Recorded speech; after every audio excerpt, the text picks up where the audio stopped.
to order. So let's do our Pledge of Allegiance. Stand and the...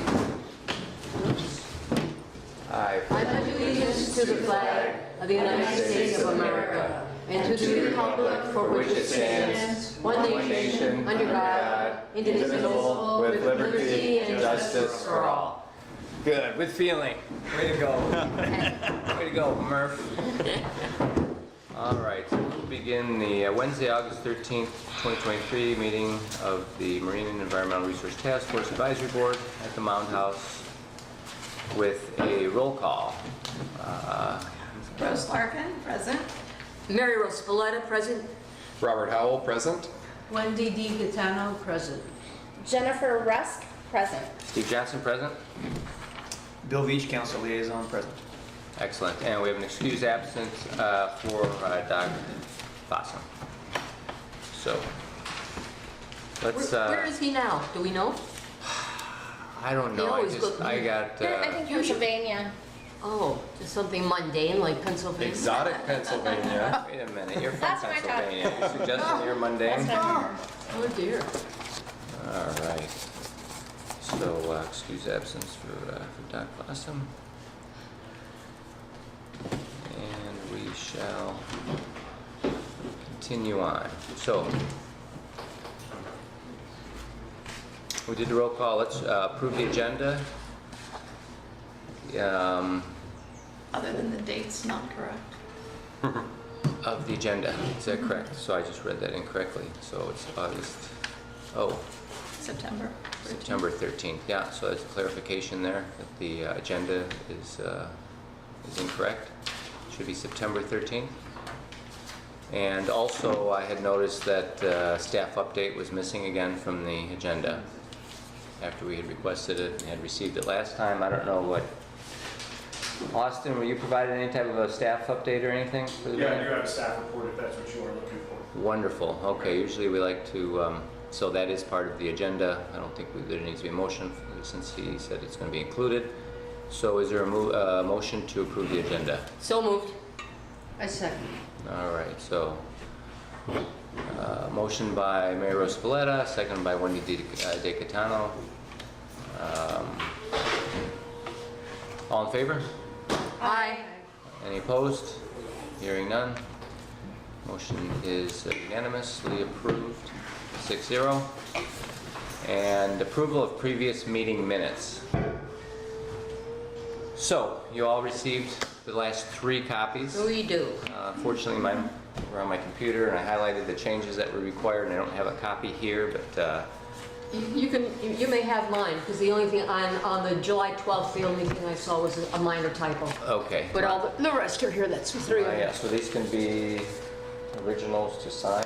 Are they marked up? That's okay. No, I didn't mark them up. I just wrote up on top. I either Oh, I wrote see your okay or one amendments. typo. That's all. I see. Okay. Okay. So We know who the school teacher is. I haven't July, seen August. it. I haven't seen it. Chad did send them. Face. I But- usually circle it in Maybe I red. missed it. My teacher usually uses that. Oh, yeah. Yeah, that's possible. Otherwise they Should I, don't see can it. I look Please at step it? back from Or no? using red. Sure. Because Yeah. it's negative, Is it isn't it? negative? But it's highly visible. Ava did. Yeah, Ava did. She does such a good job, I think. Yeah. Yeah. The way she does- summarizes She does a things. terrific job. Yeah. She's a prize. Yeah. She deserves a She's one of our compliment. staff prizes. Since, so we'll take one moment here. There was just one minor typo that I saw. Jennifer, do you see? It's written up on top. It wasn't even important. From the last meeting. No, I think it was the previous one. For July 12th meeting? Yeah, there's an asterisk. Typo? Yeah, see it down there? It's just one word is misspelled. Water faucets? Yeah, I You think done with that's this it. one? 'Cause I Yeah. think there was Yeah. correction I had on this Instead one. of facets, Right, it's faucets. right.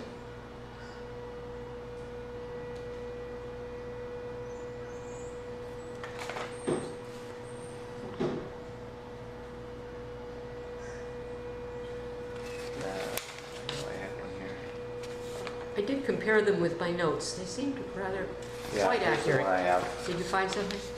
So on the Wednesday, June 14th, 2023, under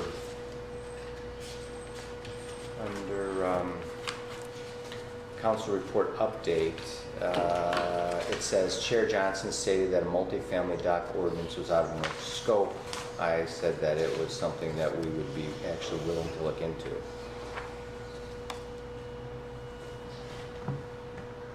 So it is within our That was scope. brought to us, yeah, by Sarah Okay. Probst at one point, asked if that's something that METRF would be. Well, that's important. Yeah, we considered, better and I said, correct well, that. since it's a marine, involves a marine environment, obviously, that's something if we were so asked to do, we would look into that. So that was just a correction I had. So basically, Chair Johnson stated would be in MERF scope, I'll say. Be in. All right. The other one I had actually was, for that was a different one. Let me find it here. Was actually where I think staff liaison Schutz had mentioned that there was a new 501(c) on the island that was designed to benefit FWC, and I was going to ask him if he wanted to correct that, because I don't think that's the objective of that organization. Unless there's one that we don't know about. Yeah. So anyway, that's the only additions I had. Amendments. Does anybody else have any other amendments for the past 3 meeting minutes? No, I'll move that the minutes be accepted as amended with those 2 corrections and the minor typo. Okay, I'll second that. For discussion, all in favor? Aye. Aye. Any opposed? Nope. Motion carries unanimously. Motion by Spalletta, second by Johnson. All right, that's good to get that moving along. Although, did we have last meeting? Was one of those last meetings? July, Yeah, I think so. August? Okay. Yeah. Okay, so I have to sign these, and we'll get these to us and to deliver to Eva. All right, moving along here. Public comment? Seeing none, we'll keep moving along here. So, first item up, current items, is the vegetation and tree ordinance. That was placed back on just because it didn't seem to have gone anywhere since our last visit with it. So, was there anything, and I believe Rose was not present at our last meeting? Right, I was Correct. absent in August, so therefore, So just to bring you up to speed, I think maybe saw in the minutes, we had just, the only suggestion we had was for the vegetation order to add the 75% native, 25% right. flora friendly, non-native.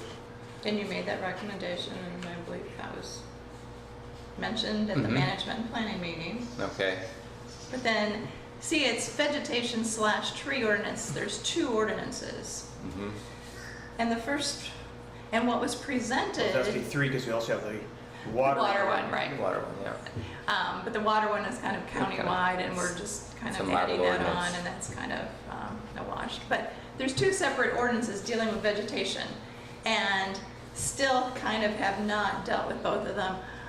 The tree ordinance that was proposed at the management and planning meeting is exactly the same as the draft that was proposed to us in April of last year in 2022.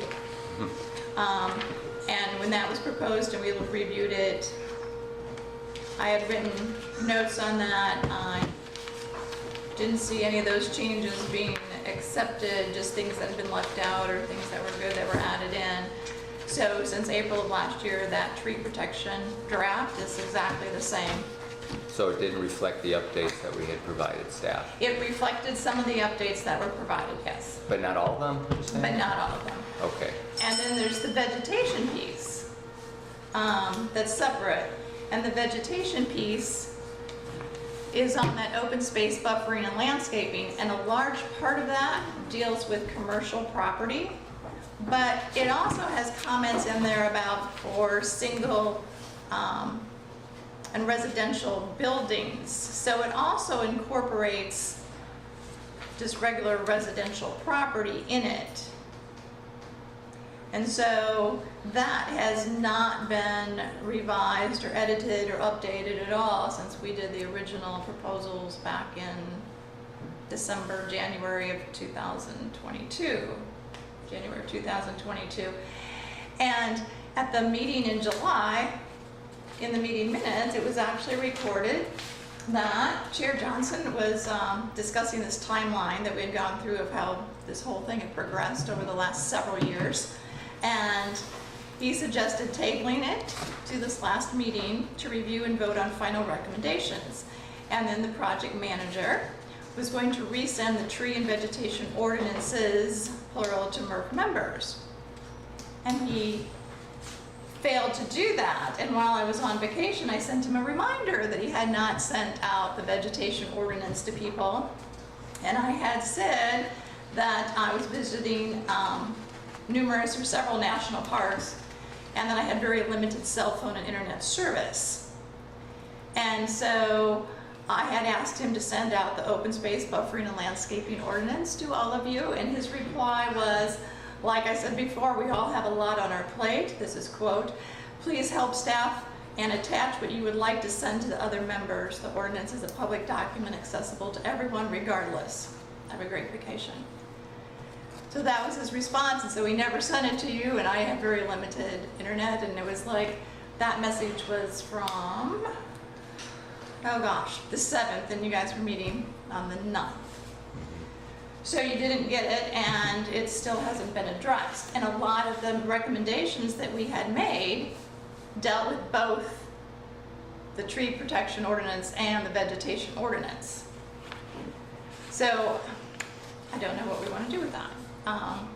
At the management and planning meeting, it was the advice that he follow what his recommendations were and write a new proposal, a draft, so that that could be voted on for the tree protection. Still have not addressed any of the vegetation ordinance pieces. So I don't know. Correct, there has not been a red line. I mean, to bring, I'm not sure, Bill, you were there. Yeah, it didn't go particularly well. I mean, it was just, what do you think? Or do you want to give us feedback where typically you provide then the draft, Well, yeah, draft ordinance with changes, which wasn't done, so it was left. And that was during the agenda management part of it, and I was trying to get it on the agenda. Correct, right. In which in the agenda, they'd have to have some kind of whatever they're proposing in front of us. Mm-hmm, exactly. Right. So that was, in my opinion, a waste of time. Why are these balls being dropped constantly on something that's been worked on for over 2 years? Well, I That's mean, concerning. obviously there's, since the last year it's been a little difficult. There's a lot of things going on. I get that. But I'm not apologizing for it. I've been trying to get this on the agenda, and things come up that I don't really care about, but I'm only one in 5. And you're the only one, because you're a liaison to recommend it's on an agenda. Anybody can recommend that, but I'm some liaison. I'm the one who knows that it's been being worked on, and of course, Okay. a lot of staff has turned over. Well, I get there's a lot on everybody's plate, and this is on our plate. Mm-hmm, And this right. is something we're trying to get resolved. Get off our plate. That's been going on for, And I've made, Well, I think I've been saying this not just about the tree and the vegetation ordinance, but I think it's important to get these things in place before people are really rebuilding, so that they give them have direction. certainty and exactly, make some consistency.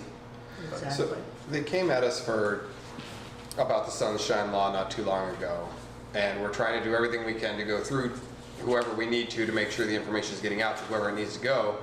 Is there someone we can, is there some way we can appoint either one person or an assistant, not necessarily an assistant for Chad, or one person from the group or from the committee that we can say, okay, if this isn't happening with Chad can then say, okay, I need help doing this. Can you please forward this out? I'm not, like, you guys kind of pick up what I'm saying? Yeah. Like, okay, so Chad doesn't have an assistant, he has a lot on his plate. If we're trying to get him to send something out or trying to get something communicated, could he then reach out to Steve and say, okay, I don't have time for this, can you please forward this to everyone? Is that within the sunshine law, if he gives that? No, not to my I understanding.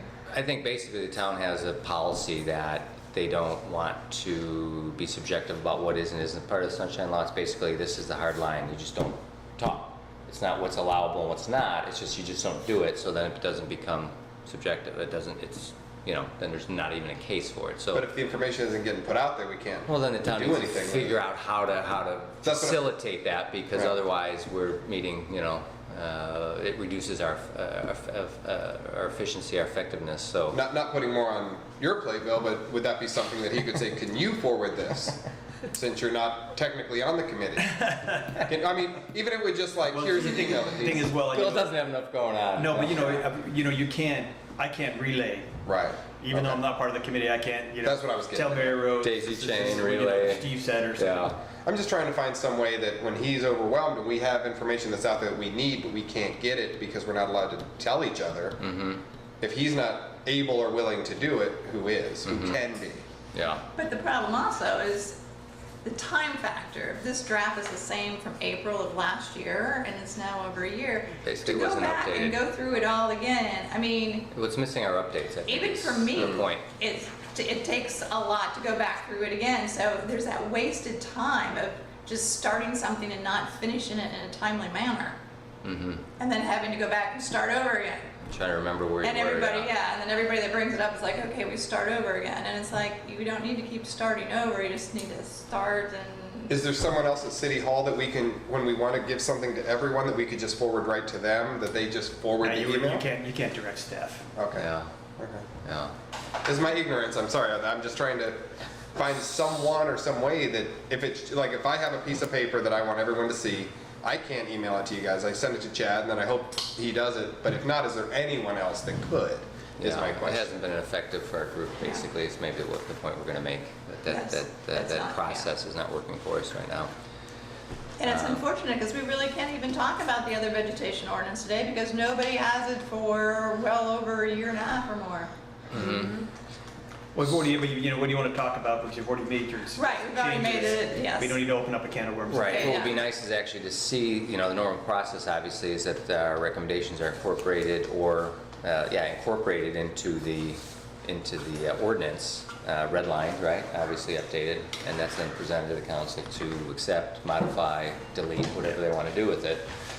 And that, I mean, that process is just not working right now, so, and I think maybe the reason we'd like to move it along, one is to move it off our plate. As Rose said, the difficulty has been that I mean, it's a fairly involved ordinance, so for us to try to immerse ourselves into it again is extremely difficult, especially with some of the other stuff we're working on.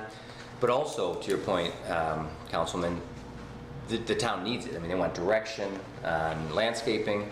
Rose and I are actually volunteers for Let's Go FMB on the residential landscaping subcommittee, and they have voiced, that group has voiced to us that they want, that the residents are asking for direction. What can they can't, what they Be can and can't careful do. if you're serving on some other board together, because that could also be some. Well, we don't talk about MRF business on there. But if you talk about this is something that's going to be on the agenda, could be on the agenda. then Well, the availability of it, Yeah. and also where I'm just saying, be careful when where you're. it stands. when Oh, you're- we are so careful.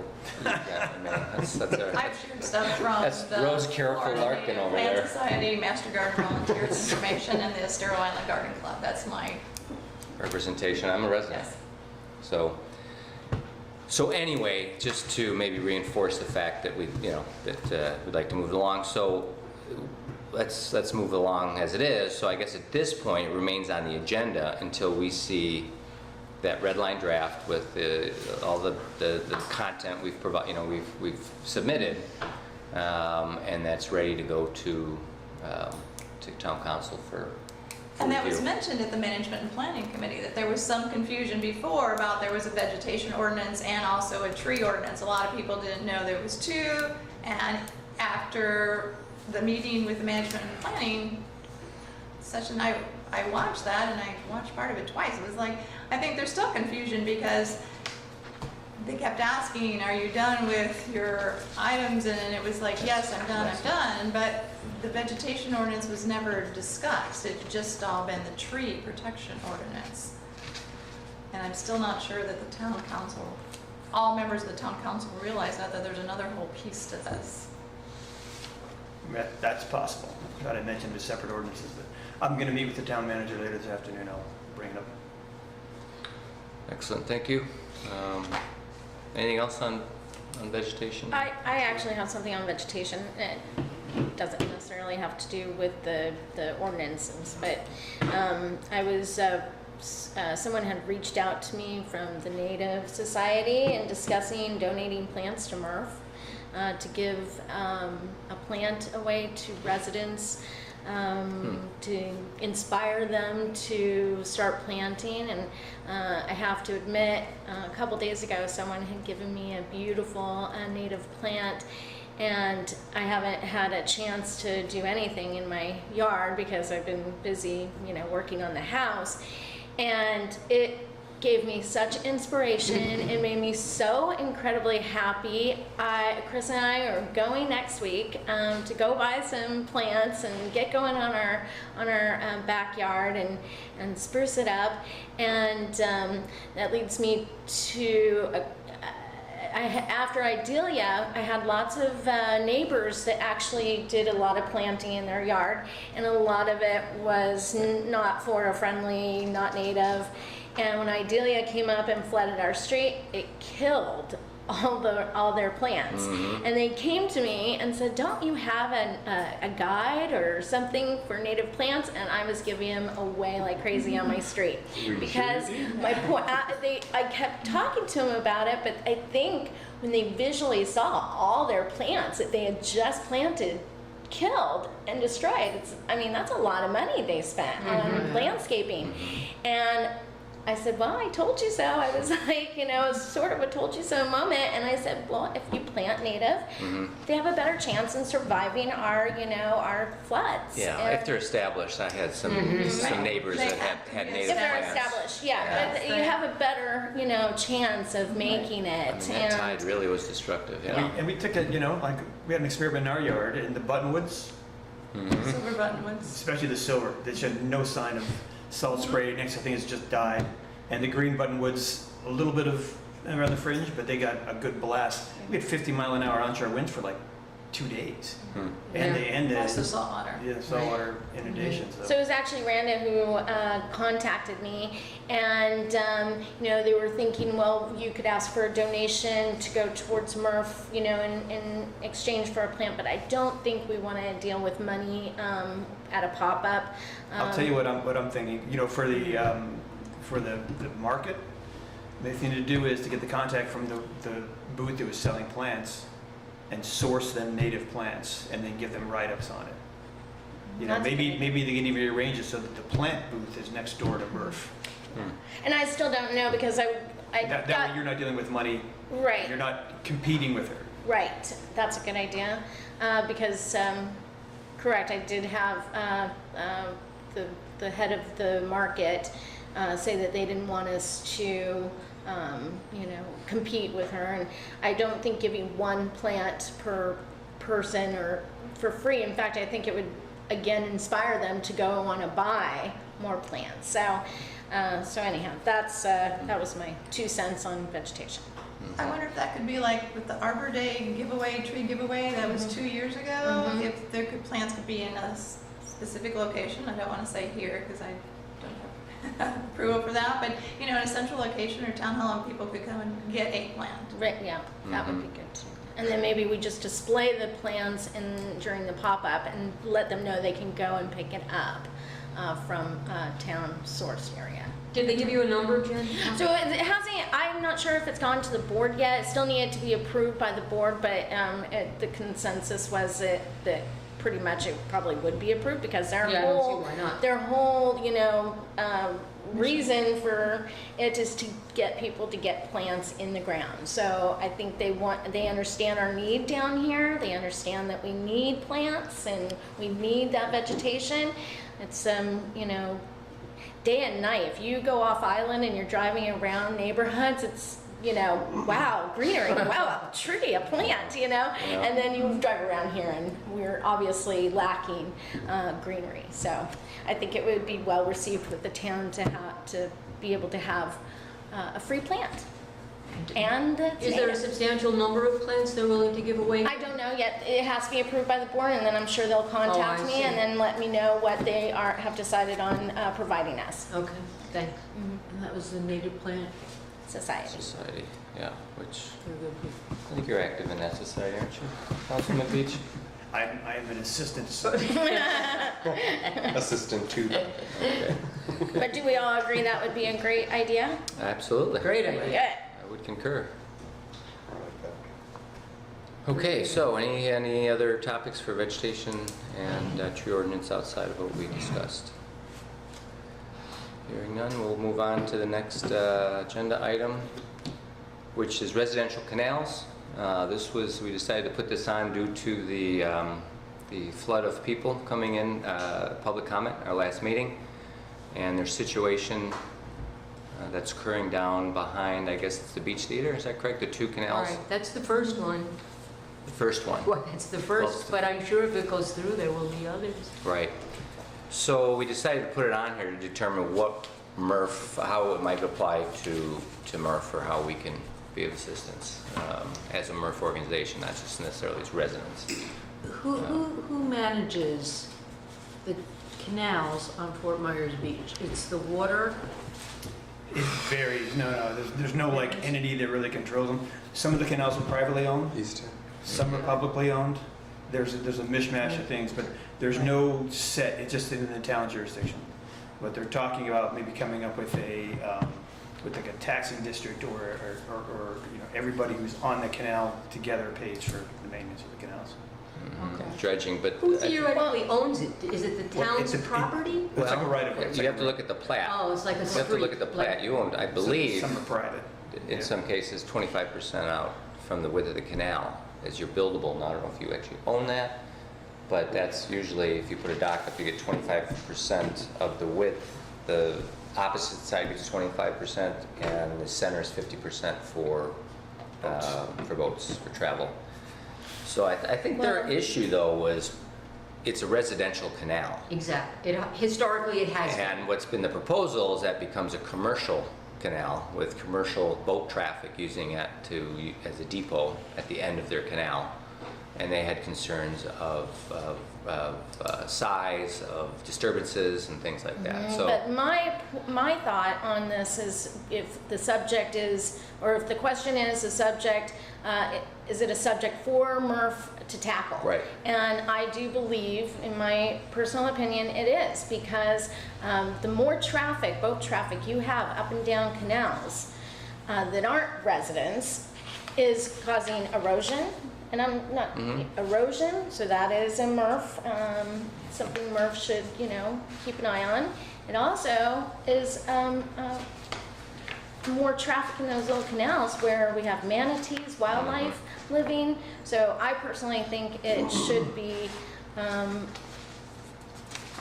a task for METRF Are to we getting into discuss. maritime law though? Water is water, and unless you're touching someone's personal property or dock, the water cannot be regulated by who's so going there. multifaceted. I mean, you know, is that actual seawall commercial? I mean, the property zone commercial, is the water Commercial or I mean, not. I think the residents there, a couple of things. One is it's the residents there that are going to be affected, obviously, need to voice their opinions, which they have come and done.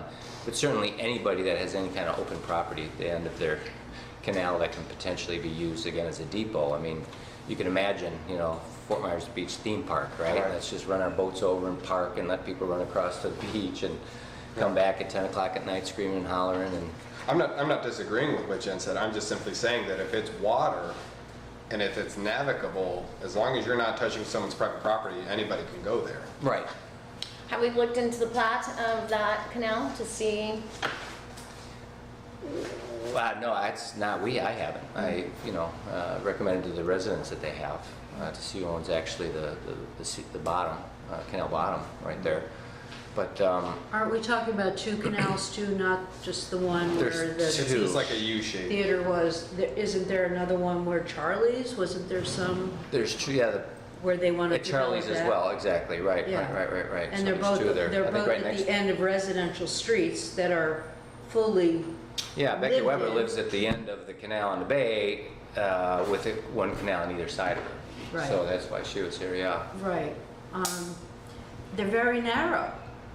Are you gonna, how are you gonna accommodate boats that are wide enough to accommodate bringing a multitude of people as opposed to people who live in the house when they have trouble even turning their boats around? How is that going to physically even be possible?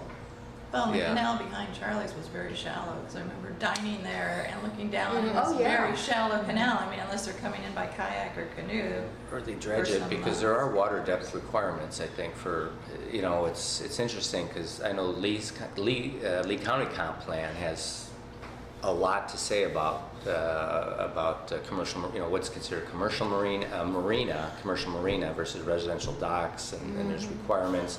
They have, I believe, if you are going to attempt a permanent, state has the ability to comment on it, which would include the FWC, the DEP. But there's also a lot of manatee protections as well. I mean, as you guys well know, I mean, we're in one of the highest mortality rates in Lee County for manatees. Now, as far as foraging, I don't think there's a lot of seagrass in there in the canals. But certainly I have in my canals as well. They come in and they're They rest in shallower, there. so they're able to, They especially in the rest. winter, They rest in there They at night. do, they do. We I- have, yeah. In yeah. fact, I went kayaking yesterday for my wedding anniversary, and we decided to go up and down some of the canals just to see, how they're looking, and we did see some manatees in the canals. And I, saw some debris floating, plastic bottles, a bag of hot dogs, I don't know why, but anyhow.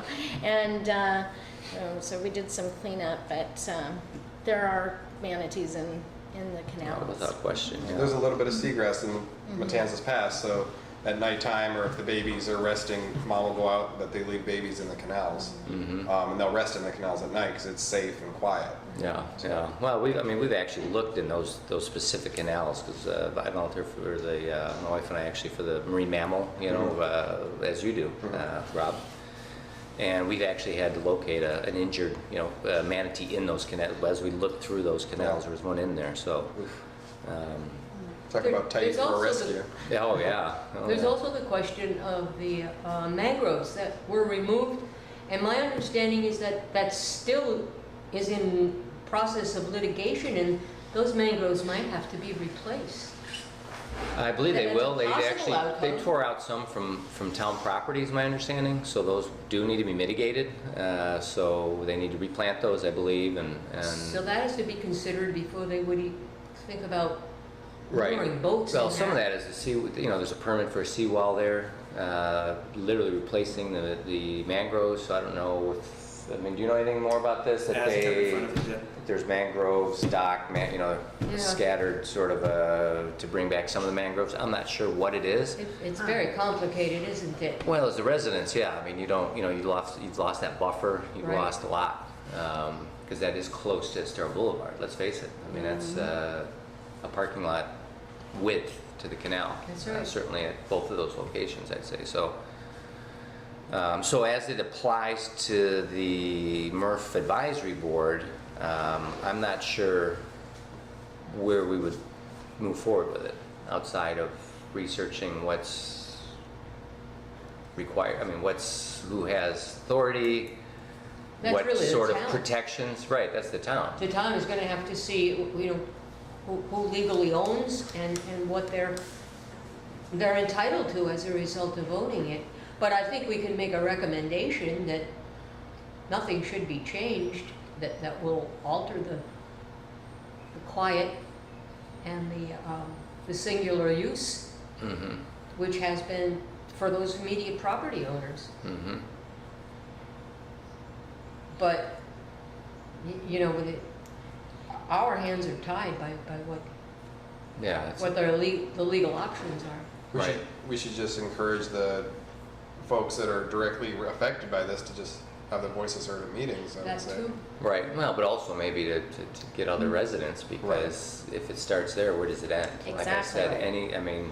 each one of these residential canals could potentially become commercial boat marinas.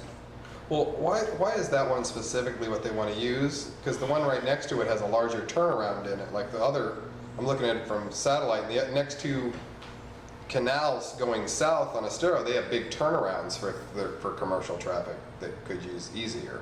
So as you say, like it could keep going. Mm-hmm. Like I could see like that whole area, if they're trying to get stuff back in there, those could also be issues. Mm-hmm.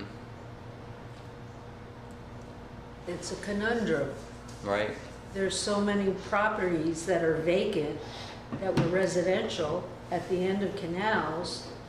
You know, there's just no telling what type of a building or development is going to wind up there. That will definitely impact each and every one of our, residential canals. mm-hmm. We're gonna sink the island Well, if we're not careful. so many people are selling, and there's so many big businesses coming in that Yeah, Well, I think that, the ones that actually have commercial properties at the end, like the ones that we're discussing, is Right, one they're thing, the but there's ones. also, rezoning variance, requests to change residential to whatever could happen. Let's face it, I it's mean, all, these other two that have the turnarounds, they're tennis courts at the ends, Right. and that's Island Winds property. yeah. and then there's like a little one with a pool and that. So all these could potentially become something for somebody to develop into something. Well, that could be a multifamily, that's a Yeah. multifamily dock, and I know as Ms. Probst had brought to us before, I don't know where that's even at. If there's a policy, if there's an ordinance, or they wanted to find out what our ordinance is and have somebody do some research. So it hasn't been brought to us, but,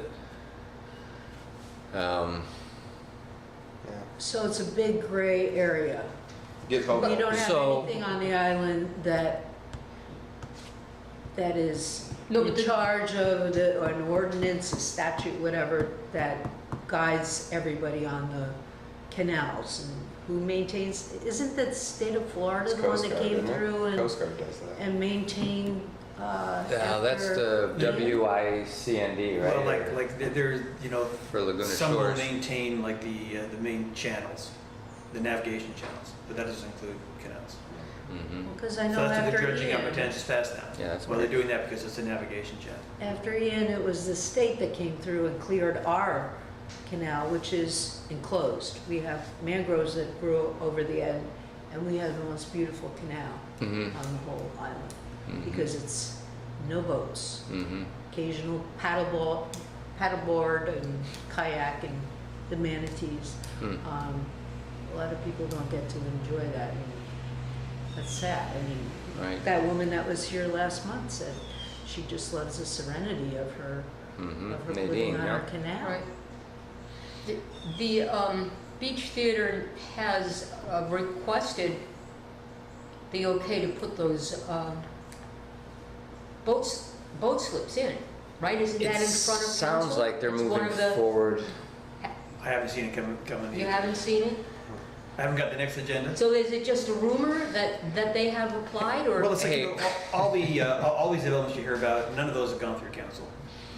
Okay. Hey, So you can, We've got by the way, we've got the smartest guy in the room over here. Yeah. I just turned over, I said, wait a minute, Austin's there, he's our harbor master. So Austin, you've heard this discussion. Is there anything you can correct based on our probably speculations on a lot of things? Where can I start? Yeah, exactly.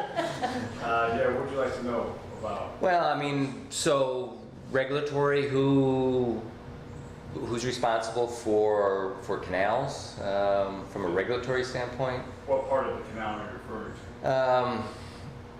The center. The center, it's just going to be natural waterways, so the town will monitor it, and any disturbances and stuff like that, we refer to Lee County Sheriff's Department. Mhm. Anything on docks and stuff like that is monitored by code enforcement, and any code violations and stuff also do that. All of the canal bottoms and things like that is all state land owned, so Mhm. you've got to pull state permits to go ahead and build on that. But you are correct about the 25% navigable waterways cannot be impeded on, so that would be that. Mm-hmm. Look at that. It's 20 minutes of discussion right there. Chime in anytime. So it's 25 feet on both You sides? can build out to 25% of the navigable On both waterways. sides. Yeah. Right, typically, yeah. So from a conservation perspective, is there any conservation regulations as it applies to waterways? And if so, who would have? All of your Jurisdiction. waterways and regulations are going to fall under speeds and speed zones. Mhm. That's how they regulate the waterways. WCIND, which would be your recent, has a flow chart which you can follow that falls under which you can enforce down your canal systems and waterways as well. So I would start there and see what exactly the canals you guys are trying to specify and getting with the regulatory branch and seeing what can be implemented within that criteria of the canals. There's certain criteria that the canals need to meet to fall under slow zone, idle speeds, manatee zones, and so forth. Mhm. You just need to find out what you are working with and applying to the flow chart. Okay, okay. Do you know if we have,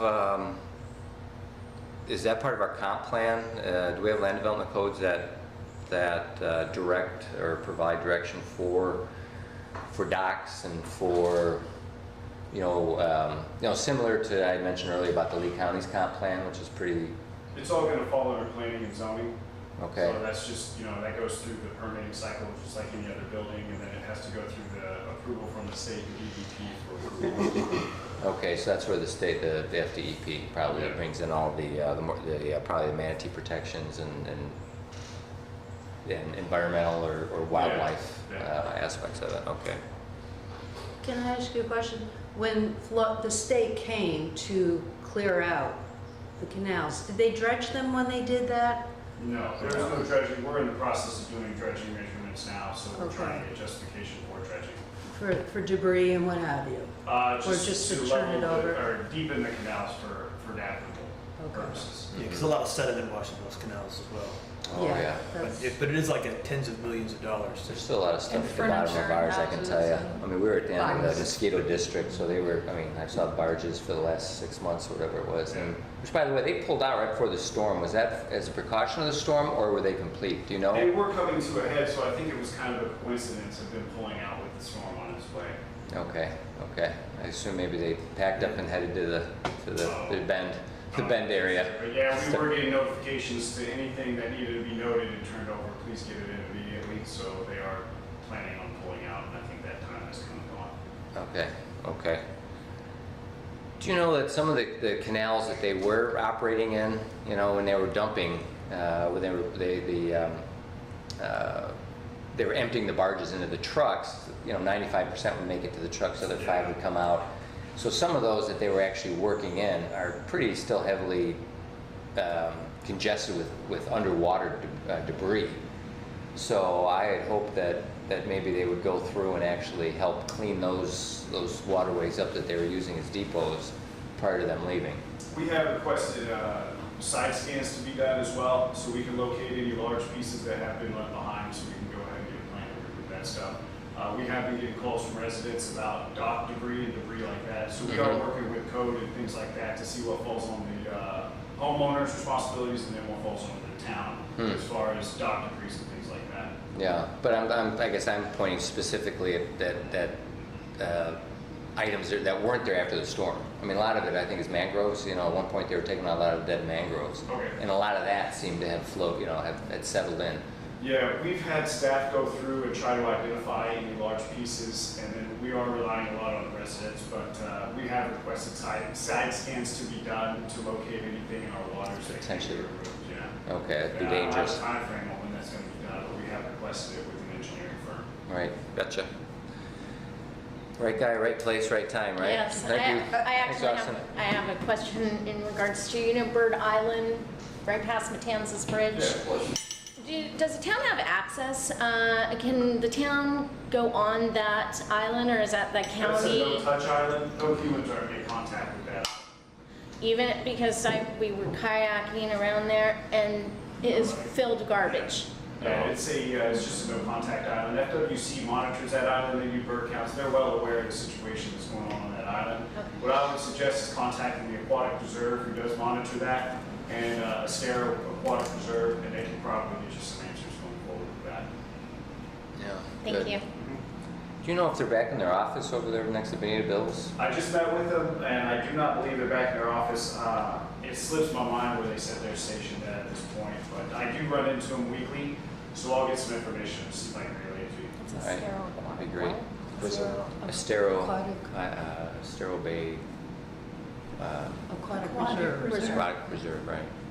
They used to be over there across That's from where- Muskego Bay. Where we used to get supplies. Yes. Right. Yeah. Yeah, well, his name is Cray, I think. Have her contact info if you want it. Oh, yes, I do have a contact. Do you? Okay, good. All right, so on the subject of residential canals, where else, is there any recommendations to council on the subject? I mean, besides, this is a potential issue coming up. I mean, what is the town prepared to, do they have the resources? Do they have the codes to move the town in the direction that they want to move in with these types of things coming up? I mean, Yeah, just let them know that we're concerned and we see the need to head off any problems. on behalf of the public comments from Exactly. last meeting. Right, and I think we should let the people who did the public comment know that we are behind them and we'll work with them. Mhm. But we don't really know what we can do because, Well, we'll offer our services, I Just, suppose, to say yeah. if there's something we need to do to help the council, we can do it. And I want to say there's a waterway ordinance, but Well, we have to jump But into, I'm jump not into, in jump into the muni ordinances. codes again and just start Yeah, looking. yeah. I mean, that's it's a rabbit hole. Wow.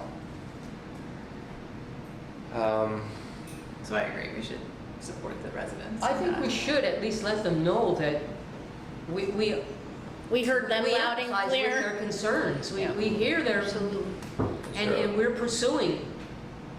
Oh, is there a motion? Is somebody prepared to put a motion together? What do we want to do? All we want to do is let them know.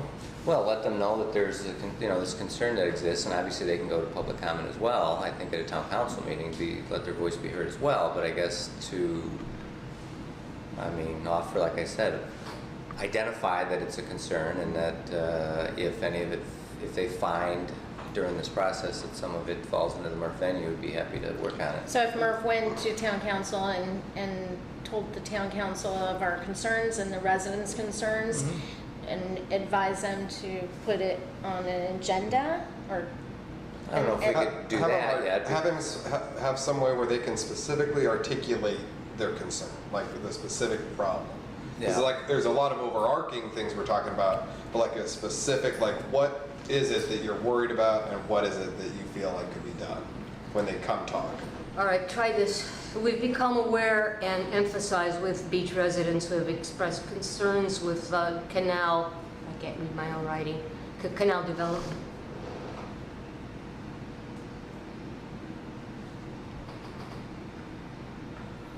I would maybe also add what those Potential Yeah, problems. right, like Potential. Erosion, potential Yeah, that's what erosion, And what you're saying, when you're saying development, you're saying because of increased Okay. traffic, traffic flow. you know. So we've more become tension. aware of potential erosion, From traffic, commercial traffic. I call Commercial, it. right. okay, pollution. Pollution. Ecosystem, degradation of the ecosystem, basically. Yeah. Write faster, no. Just keep All right, taking see if notes. it makes Okay. sense. The Marine Resources Task Force has become aware of potential problems with our existing canals. There's the possible erosion, I'm gonna have to read. I'll come back to you. Okay. Did you say degradation to the environment, Yeah, the ecosystem. ecosystem? Kind of covers it all, doesn't Mm-hmm. Become aware And wildlife. from resident input. it? Yeah. Manatee protection. Put in manatee protection if you don't Could be a mind, please, Rose. long- Resident, Log motion. Noise pollution. well, you Noise have to articulate pollution. what our concerns are. But at this point, it's a concern, we're not providing advice, obviously. So, are the two, can I, Austin, do you mind if I ask a question? Go. Are you aware of the commercial cruises that, you know, go looking for dolphin watching, things like Yeah, of that? course. Are they allowed to go into those canals Yes. to, I'm on one of them. oh, They are, they yeah. are allowed to go into residential canals? Yeah, it's all navigable waterways. Oh, now, okay, I see. There's one specific one down closer to the, we don't do them here at Fort Myers Beach anymore, but when I did, and then I know a couple of the captains that have their own little pontoon boats that go around. There's a couple specific canals that they take people down to see iguanas. They poke in to see them and then they leave and that, but the ones that I know of and the ones that I was part of, we made it a point to tell the people, hey, this is people's homes, be quiet, you know, pictures only kind of thing, don't make noises. So, and everyone I've heard of is doing good with that. But yeah, it's legal to go. Are there residential complaints ever made Not that I've ever from heard it? of. No. Yeah, Nobody ever came out and yelled at us. They'd come out and point at them for us, but that's about it. yeah, I mean. They'd like- say the names. I That's mean, I Billy. think the point is that we understand it's navigable waterways, but obviously if you have a commercial marina, or is it a marina? Does it have to be labeled a marina or a drop-off point on a commercial property? Is that, I mean, that's obviously going to be a regular Well, it's like, what's the one down at the south end? Is that Salty Sam? Or not Salty Sam? The one- Fishtail. Fishtail. Fishtail. They have tours that go in and out of there, and the canals, Yes. it's at the end of the canal, and they have their tour boats come in and out, you know, just fine. It's a commercial marina. It's a commercial marina. It's very As is wide. Salty Sam's and, Right. and Fishtail, But I Sniff think Fight, it's been there a long and time. Moss Right. Marina. Like Right. even before. So is that the kind of permit that they would have to apply for as a commercial? I think it's uncharted, I mean, Let's is say it uncharted at- water? at the end of this- Pun intended, but I mean, it's, At the end of this canal down by the theater, is that a restaurant? Mm-hmm, yes. So so, if they, so there's no dock there right now, but let's say they put in a dock there by the parking lot or whatever, there's nothing really stopping them, please correct me if I'm wrong, there's nothing stopping them from getting a little pontoon boat and doing their own tours, correct? Yeah. Right. Is that what, like, is something like that specifically what the residents are worried about? I think also they're worried about, you know, people coming to the restaurant by boat, back and forth, and then also like for the. Well, that's on the restaurant then. If they put a dock in, that's on the restaurant then to not allow that. They just put no docking. Like that's because it's a private thing. So that's what they do at a lot of other places where if they have a dock for their specific, whether it's their tour boat, their boats, or whatever it may be, maybe if they started doing rentals or something, they just put up no docking sign, and that's where you can legally get on people for docking, and because it's a private What's No, their this- intention? This What's- intent, I mean, from my understanding, and again, this isn't official by any stretch of the imagination, but my understanding is that it's actually, I think London Bay actually intends to, and I can't remember if I think it's Charlie's Boathouse, is just going to be a receiving point for literally tourists from, you know, the Ritz, or that they own across the bay, to bring their shuttles over and then bring them across the street to the property, I think at the outrigger that they own. And it's just, so it's just a shuttle depot. So there'd be shuttles of people coming back and forth Right. every day. Is my understanding. I mean, I could be entirely wrong, but that's I believe is what I've And seen what and about read. the old beach theater? That's the one I can't speak for. I don't know any really. We don't have a, no I haven't heard anything permit about that, or I anything? don't know what's happening there besides the destruction hear of the rumors. mangroves. Yeah. Well, and I thought the residents, because I listened to that meeting that I missed, and I thought they were concerned too about people wanting to go to the restaurant, not being able to get a boat slip because there's only going to be a few, and then trying to park at one of their private docks and walk into the restaurant. There was that trespassing thing. Okay, so I understand their concerns for sure. The Marine Resources Task Force has been informed about and shares the concerns of beach residents with canal front properties. We share their concerns for ecological harm, erosion, commercial traffic, manatee protection, and request council address these concerns. What are we asking Is that a for? motion? But you also, you I don't know. I'm thinking about the verbiage here. I'm just thinking one thing you miss is that it's about the commercial development of the canals, and not just the canals themselves It's about what changes are people opposed to going forward? So can I ask a question, Bill? Sure. That's a FGCU that's here on a tour, by the way. I saw the bus come in. Students, yeah. So if there's a property that's zoned commercial, they never had a dock there, but it's on the water, but they never had a dock before. If they have if in commercial zoning, are they allowed to automatically build a dock because they own the property? I think that's I mean, zoned? there's rules on docks that apply to everybody. I don't think they have diminished or accentuated rights because they're commercial necessarily. Maybe with the usage, because commercial is more of a usage in some ways too. But I think, like Austin said, everyone has, it's just like you can't say someone bought a truck they can't drive on your street. It's a kind of a similar right of way. So, I mean, if they approve, if the council approves the development, then that comes with those rights, I think.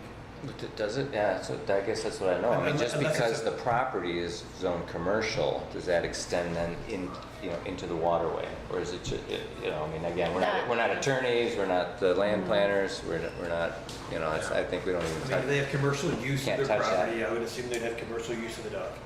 Once whatever happens, I think it's really going to be on the residents to just be vocal about what's happening. Like if they're really worried about, that's what I'm saying specifically, what are they worried about? If it's the environment, okay, yes. If it's noise, there's different all of ways. it. Right, but if there's different ways that they can go about finding who they need to report to get them, because if it's noise, but a lot of it's going to fall on the business to try to keep things, if and when it does happen, it's going to fall on that business to keep the boats quiet, keep them going slow on their captains and stuff. Yeah, but they're on the way back. I mean, they're coming to have fun No, I on know. vacation. Again, everybody loves. Well, that's what I'm saying. That's where they can get it in noise. So but it gets those big. last couple out during the day are going to probably have people that have enjoyed a few beverages and be hooting and hollering. Which, hey, I've been there myself, but. Well, my point is if it's allowed to happen, it's going to turn into a lot of other issues. Right. So yeah. Snowball. Yeah. So anyway, Sandball. we'll work on this. We'll work on this motion, and at this point, that's I think that's what we can do for now. And if we're directed by the town council to look into something, we can investigate. Mary Rose says. Yeah, METRF has been informed of possible commercial changes to Fort Myers Beach canal usage. METRF shares the owner's concerns that any usage change will affect, and then we have that whole litany of things that it might affect. And then so we are going to ask the council to address these concerns. Is that the verbiage, or what are we asking them to do? Besides letting them know that we're aware of it. what- Residential canals. Yeah. In other Okay. words. We're not worried about the ones that are already established for commercial traffic. Commercial marinas, yeah. Commercial change to present day, to Residential. present. Residential canals, yeah. So what are we asking for? I think it's more. I don't think. Well, we're just stating that this concern exists, and that if they so direct METRF to, Look into it. So we can if just there's any say address this specific change. if there's any specific aspect that METRF can provide assistance with, we will. And basically. offer our assistance. Yeah, and offer our assistance. I mean, we could find out what other barrier islands. I mean, we do a repair- lot of research. We do a Yeah. lot of Yeah. research. I don't Oh, think yeah. people really Sandball, understand how much time. Oh, yeah, Sandball. Jennifer's new job. So, No, I'll rewrite it so that it's legible. oh, okay. Can we do that Could and always then come watch the back to recording, do sure. something and come back to it? Sure. We can. So on that subject, I think any more besides the motion before moving on to what was last on the agenda? Effective density. Effective density and intensity on Bear Island environment. So this was originally put on our initiative list, and it's something that we thought we would just look into. And I think the idea behind this, when we discussed it and added it to the initiative list, it was that METRF can make some do research and/or provide advice on the effects of density and intensity on a barrier island, an ecosystem and the environment. So, this has to do with, I don't know, has anybody kind of looked into it at all? I mean, it's very topical. I've read some articles, but this morning I had a phone meeting with Dr. Gunnels, who is director and professor of FGCU's biology department. And I tried to take notes. It was right before the meeting, and it was really difficult to, but he did give me permission to record the conversation, and I'll be happy to share. It's a few minutes long, maybe 2 minute long, 6, 7, 8, 2.5 minute long, his thoughts on density on the island. Yeah, I want you to read another record. Can like you to hear? replay Yes, it right please. here by the microphone? Okay, if you just give me a minute to set it up. Oh, Wow. I was going to say, you can probably just put your phone by the microphone. She's got her little box. There you go. And this is Dr. Dr. Gunnels, Gunnels. I have, he's FGCU, did you say? FGCU director and professor of the biology department, FGCU. And again, he did give me permission to record. Okay.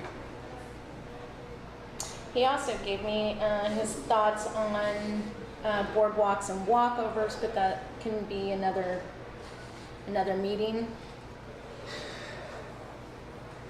Okay, here we go.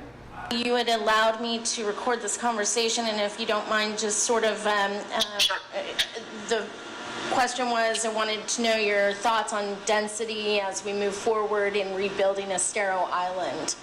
Sure.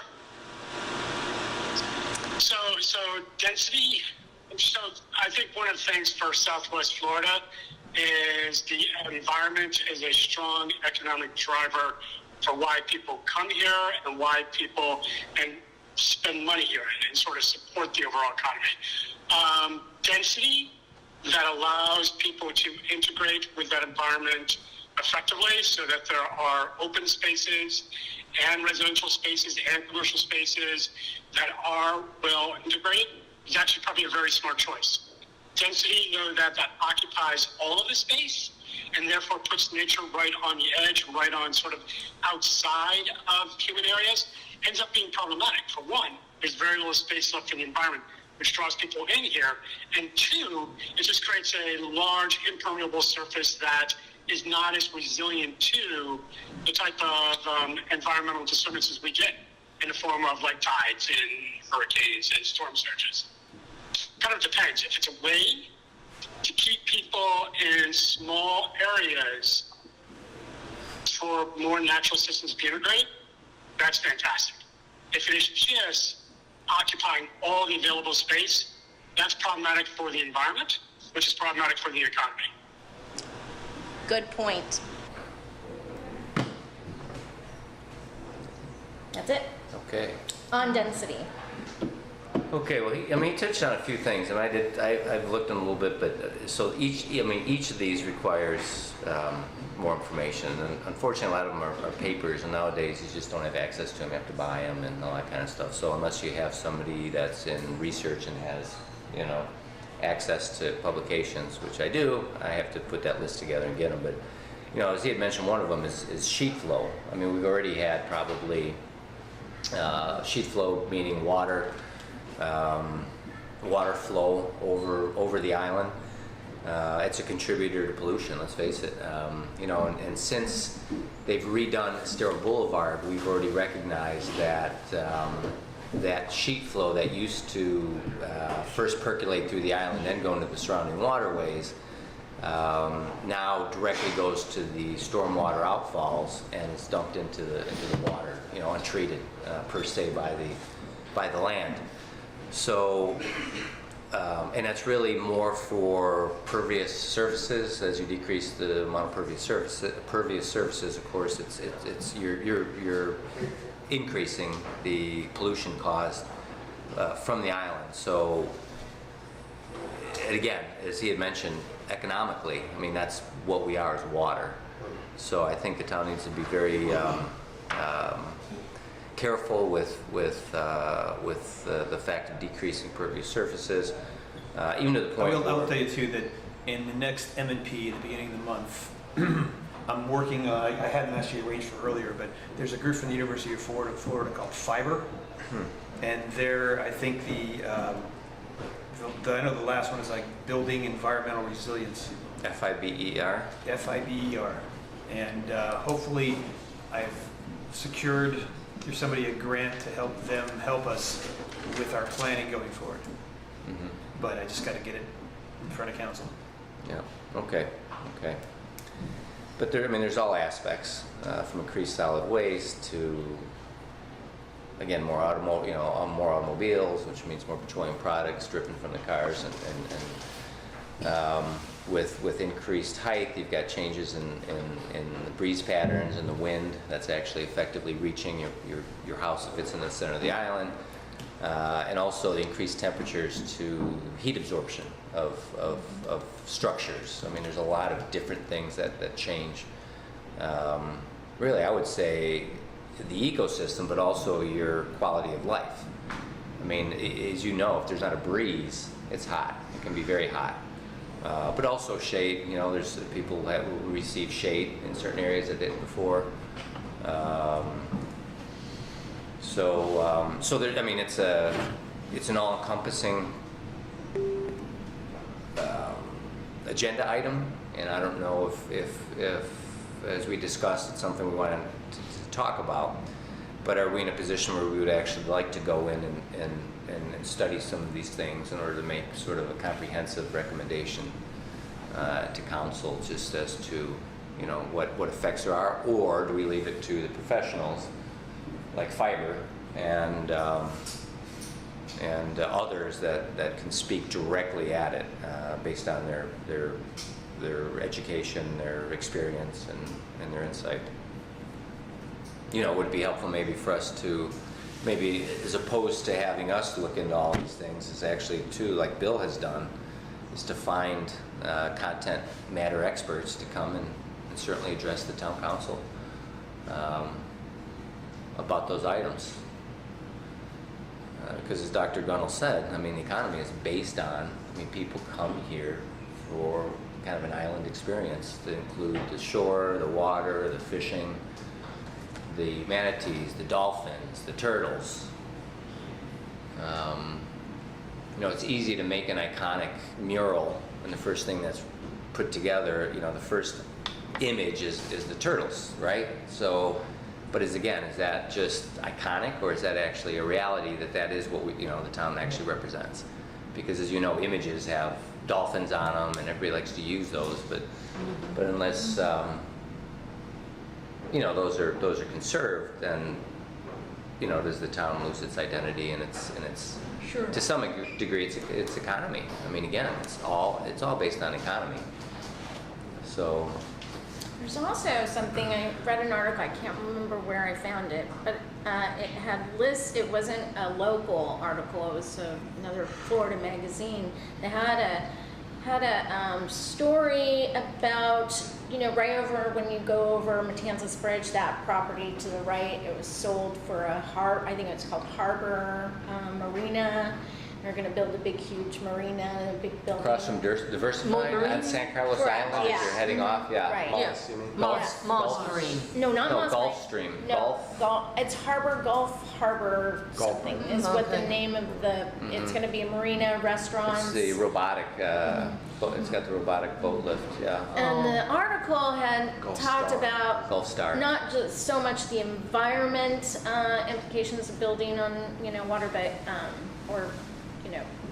but they had talked about in this article that we're supposed to be at a certain number for evacuations, Oh, yeah. and the more higher density that we build on the island will add more hours, and as it is, it's supposed to be 18 hours for evacuating the whole island, but where we're at now is 92 hours or 96 hours. It takes, as it stands now with the amount of people that we had before Ian, and it's not environmental, but you know, it is. In some ways, It's it's life-saving, yeah. and I think, you know, maybe something we should discuss or with the town council too, moving forward with a lot of variances, a lot of density and building projects that, you know, I want to be able to get off the islands if we are to come up again. But there's, I guess, also some loopholes that they were able to, that harbor place was able to get through. And basically, if they build a place if they build a safe, like, room, then that can bring down the hours, so to speak. But anyhow. I believe actually it wasn't Gulf Star, it was actually Compass Rose, the development that's projected for Main Street on San Carlos Island, where the, currently it was storage facilities, and there's been an appeal, actually, that there's I think litigation saying that exactly that, is that now you're increasing the time to evacuate, and it's already horrendously over the allowable amount, and so now there's an appeal to that project based on that, I think, issue. Just like the, you know, developers are ripping out the mangroves, they build that money into, and there's loopholes where they can go and, you know, buy up property or promise to do some planting or whatever it is. Pay credit to the bank, Yeah. And this is another loophole that, you know, building developers know about to be able to increase the room numbers and, yeah. It just doesn't seem reasonable to increase the density, because looking back in time, before we had this devastation, living on the south end of the island during season, I could not get from the south end to the north end in an hour. I'd be lucky if I could do it in an hour and a half. To increase the density will not exacerbate that. It will only make it worse. I don't understand how people can say this island can handle more people living here Well, that's why all the time. That's why we're working to build back right. I think that is important, to build back right, not just what you want as a developer, but to build back right. Right. To be able to facilitate the residents, because as we all know, the residents that live here are the voters. And there are numbers for density allowance on the books, is my There's the understanding. land development code is very specific, as is the comp plan, And that's why it was right? written, because people realized that being an island, we cannot handle everyone who might want to be here at any given time.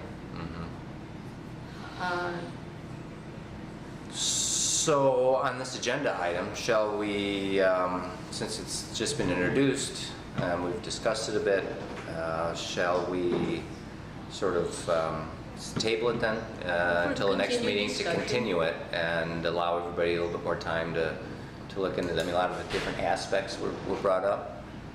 We talked also about maybe finding, you know, content matter experts to speak for us instead of us, again, doing all that research like we do.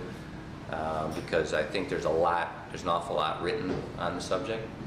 And so then we'll go ahead and table it, and we'll leave that, consider that as leaving that on the agenda for next meeting.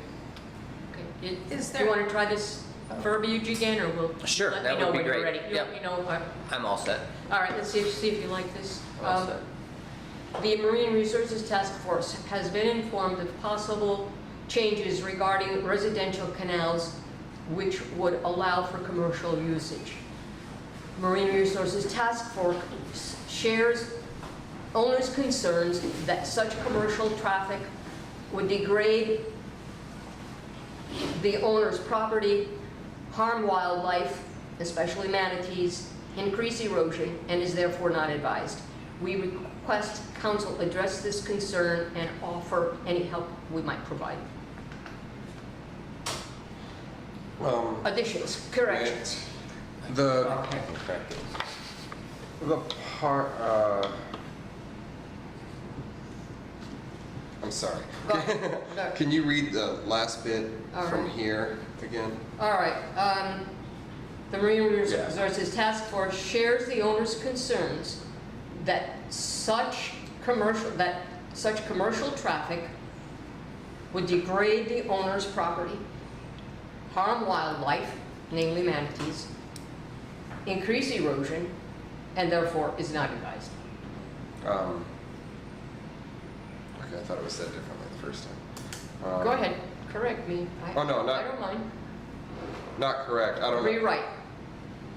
It is not advised. And, well, I just put that in. Oh, no, I'm just saying like, that part there where it's not And is advised. therefore, It needs to be considered maybe. Yeah, because like we can't And- say, they can't say yes or no to certain aspects of it, right? well, we'll end it there. Right, I mean, it's just. We just end it there?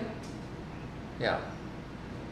And then and then the last part about, We request council address this concern That, I like that. you know, and allow Murph to advise as. Yeah, no, we're here. As you see fit. Yeah, no, we're here as you need us. and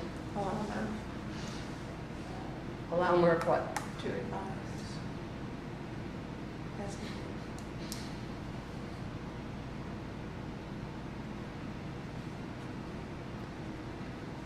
Murph has been informed of possible changes regarding residential canals, Oh, looking for which would allow for commercial usage.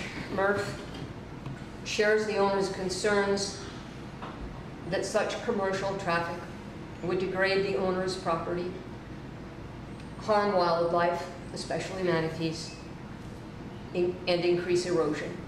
We request that council address this concern. Murph will be available for advice as needed. Do I have a second? I'll second that. Okay, motion by Spalletta, second by Rose Larkin for discussion.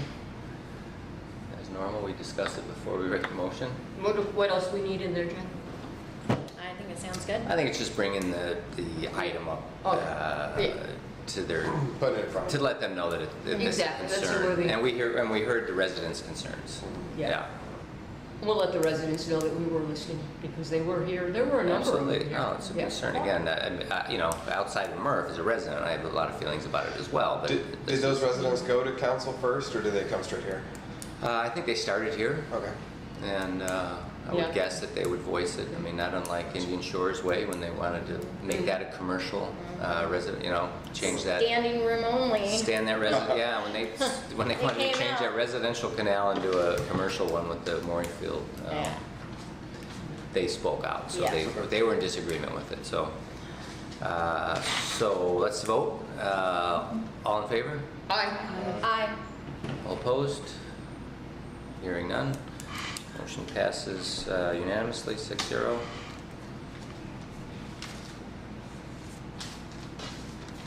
Can I go back to the last item, just briefly?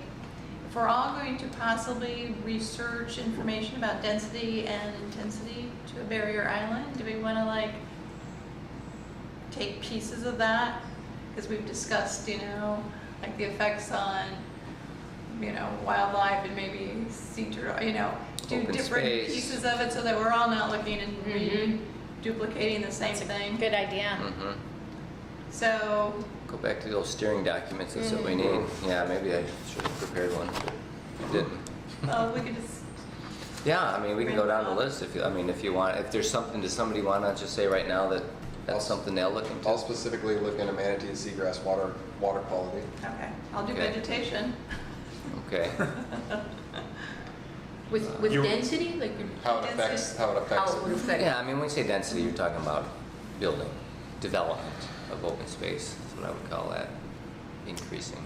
I mean, I, I don't even know. I don't even know well, enough to sea say what I would do. turtle, the sea turtle One of you two nesting, better do sea turtle. Temperatures. temperature I mean, changing, the more, you know, I would think more, especially when it comes to, you know, when, if for some reason this, you know, boardwalk is built, and the permit is issued, everyone, you're opening, the council will be opening a can of worms where everyone will build boardwalks. Every commercial property, maybe even residential, rentals on our beach will start building those boardwalks. That's density. So, Well, and Turtle with lighting, with taller buildings, you're gonna have a bigger problem with lights. And more people to say, pull your blinds, put a. True. So do one if you wanna do turtles? like- I'll let you do the turtles. And, I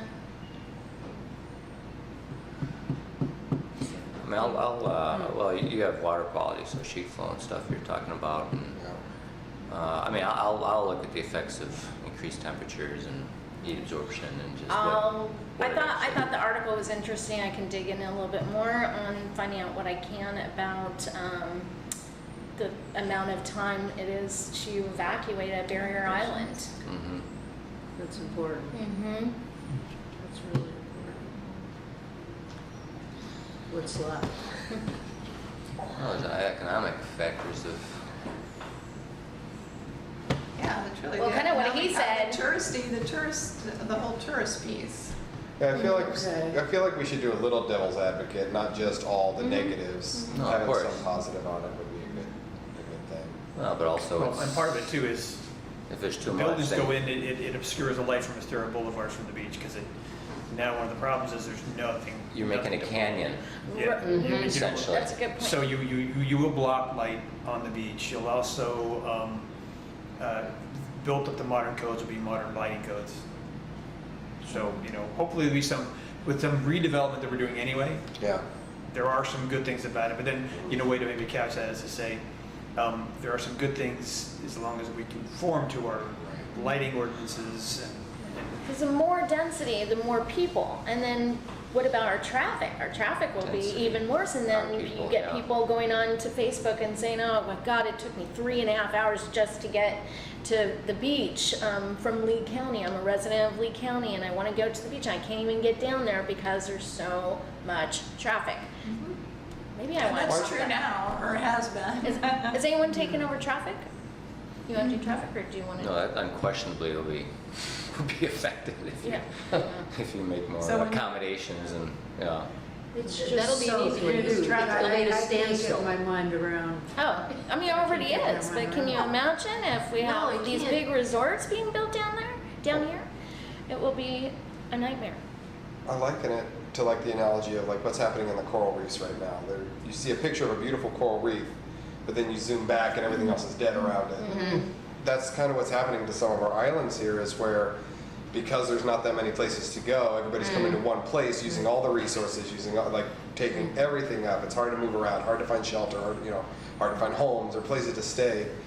But those little pockets of coral reefs that are still alive are dying so much faster because it's so much more biodiversity and so much more density of life. Intensity, yeah. Intensity. Well, and then also barrier islands were really not ever meant to be built on. They're supposed to be a barrier to the mainland. So Well, the- resiliency is a huge one too, let's face Yeah. it. I mean, the effects of, of overdevelopment on resiliency. Well, and that's where I use the comparison between Sanibel versus Fort Myers Beach. Sanibel was more resilient in certain ways because of their biodiversity, because of their native plants and their healthy dune ecosystem, which Fort Myers Beach does not have. Yeah, and I think our mayor did made that comment about his visit up to Big Bend too, I Yeah. think. Like, I'm not saying Sanibel didn't get damaged, but it was different kinds of damage because they had those barriers. They were more resilient. Actually, Right, and storm resilient, Dr. yeah. Gunnels, when we discussed his thoughts on building walkovers and that, he got very passionate about about what had happened with Hurricane Ian over in Sanibel, where they'd have a lot of walkovers. That they actually in those areas had the worst scours Yeah. because of it, because of the Yeah. what are they called? Hello, just slipped my mind. The pilings that drive down loosens the sand, and that's so. The more walkovers, the more next Erosion. storm, more erosion. Well, and the individuals and businesses that chose not to put those berms in, like we just saw with the hurricane the other week, that the water just went through there and went behind and flooded the rest of the turtle nests and everything because the berms aren't complete. They're just, they would be amazing if and when they're established with, vegetation. and you know what I mean? But it just shows like we can't half-ass it. It has to be It's almost like all or nothing on some of these You things. know, that's the future, let's Yeah. face it. Well, Okay. Margarita faced a lot of density issues, didn't it, when they were developing that? You weren't around for that? Yeah, Oh, they they're received up a there? variance, yeah. They did. received a variance, but also, I mean, They didn't have to change the comprehensive plan, though, I don't think. no, right, Reduce right, I the mean, they number of built rooms to But as I close mean- to the land development code, I feel, as they could, so.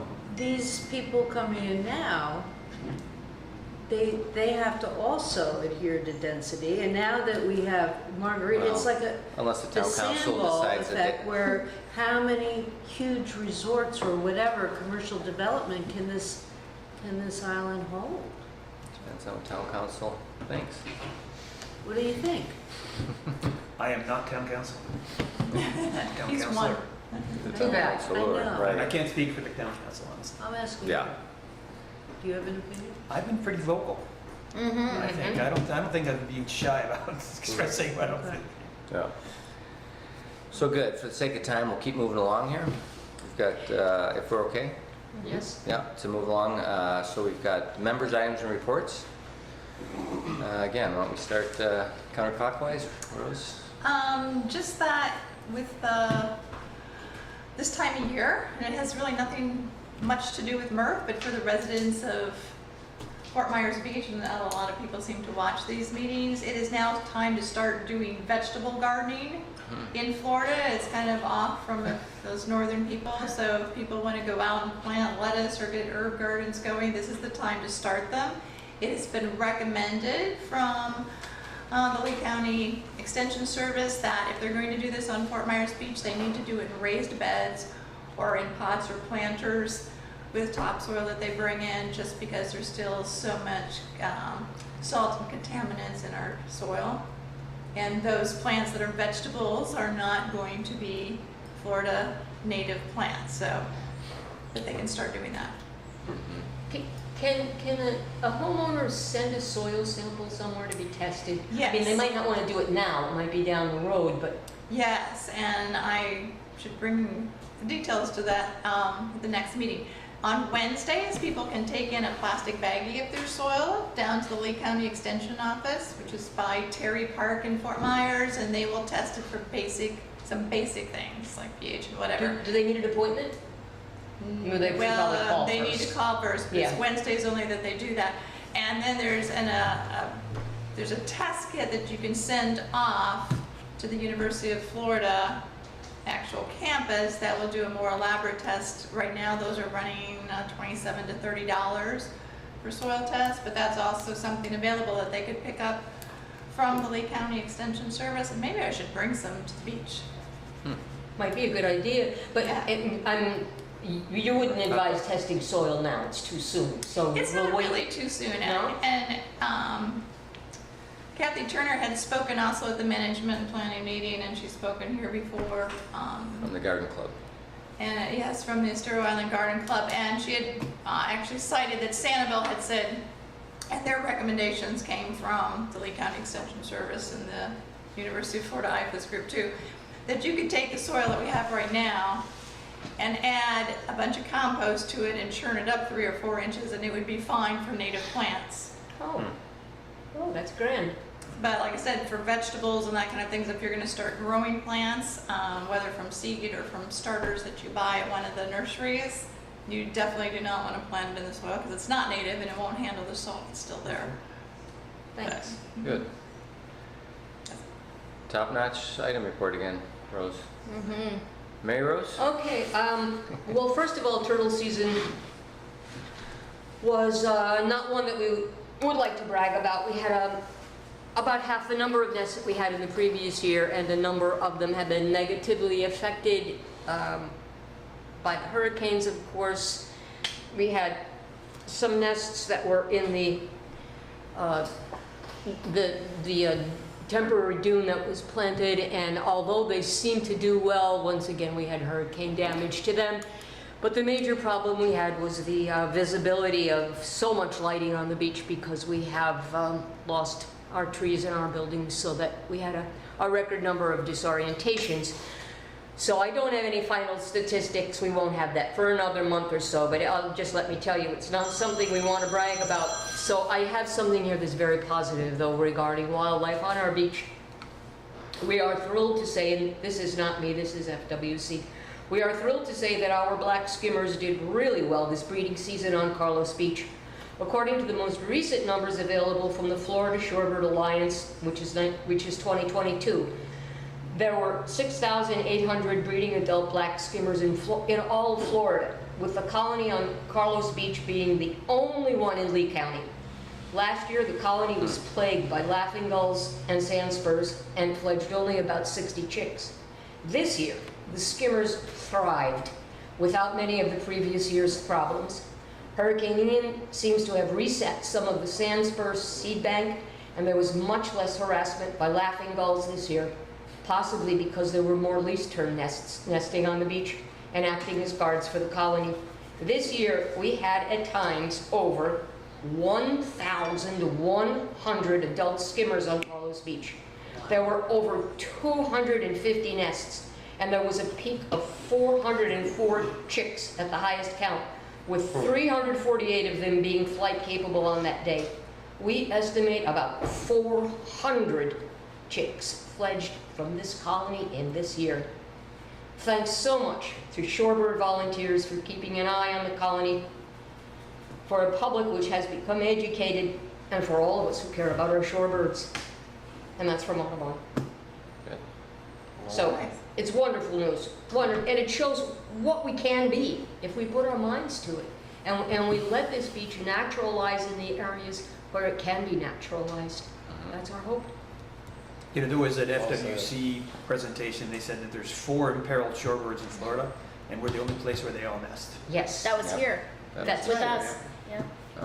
And I know that one chick survived too, the oyster catcher chick, which in all the years I've been here, this is the first oyster catcher chick I've ever seen, and I saw it here on the beach, and they were the best parents. They watched that baby, and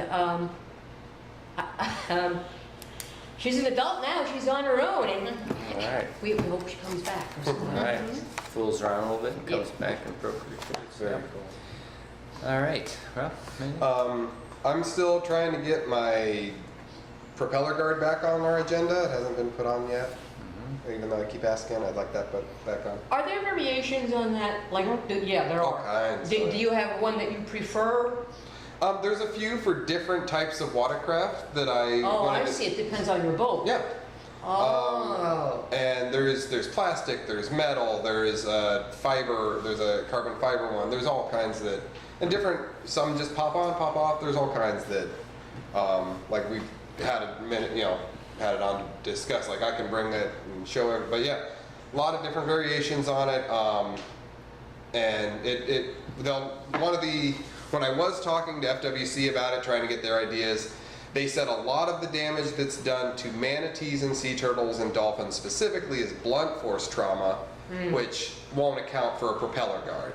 But the propeller guard, even though manatees are one of the bigger animals that we think about when we think about prop scarring, it also will affect and benefit seagrasses and other underwater plants, and humans are a big one that I started looking into, especially around like Lani Kai, how they pull up, and places where they have a lot of people in the water with a lot of boats.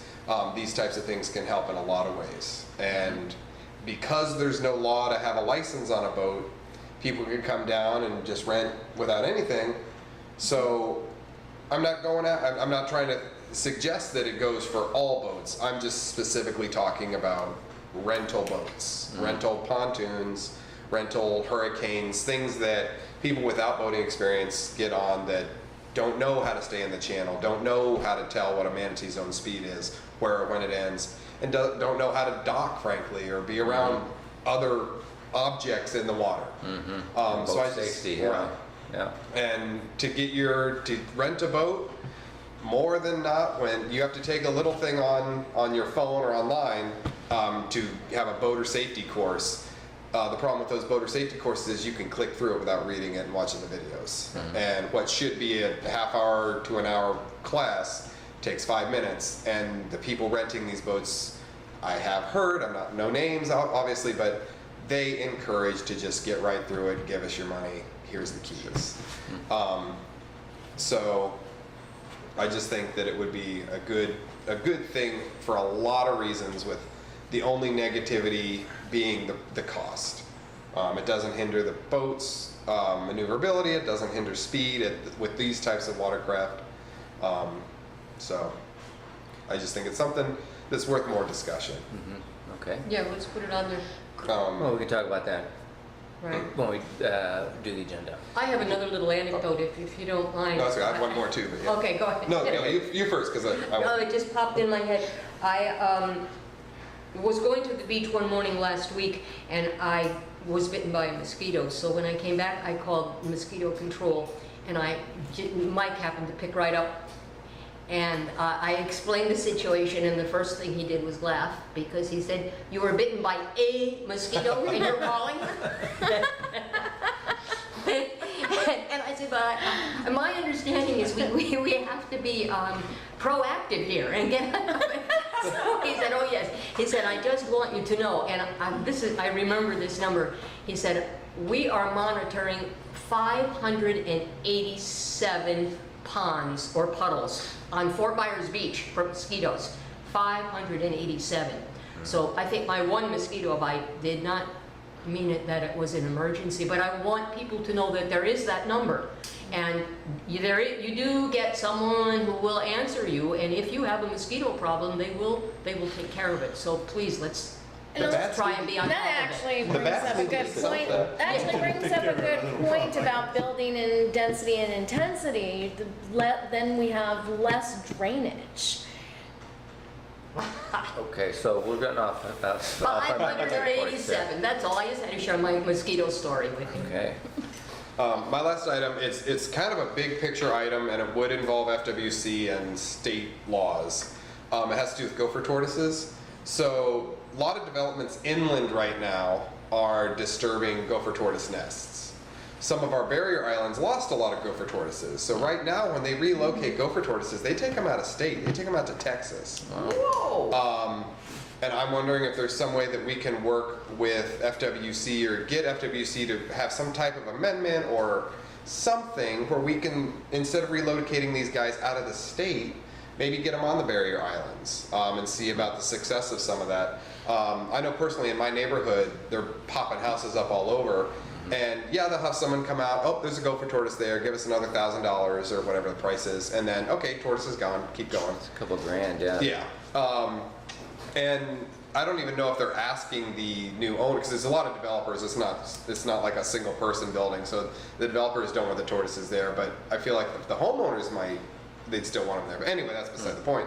But instead of using taxpayer money to take these tortoises and relocate them so far away, if we can use them to start rebuilding populations in areas that won't be developed, like Bowditch and areas. Do we lose don't think a they lot use of our gophers? Taxpayer dollars. Not all of them. There are Okay. still a couple popping around. Yeah, I don't think they use taxpayer dollars. What do they use to relocate them then? So I mean, that's a Actually, our staff liaison has a business that he relocates gopher tortoises. Okay. And you actually, out at close to Babcock Ranch, I think, is where they relocate a lot of them. Yeah, I know You some go actually there. have to pay, you have to pay for the service to dig them out, get rid of them, to secure them, and then you actually pay then to the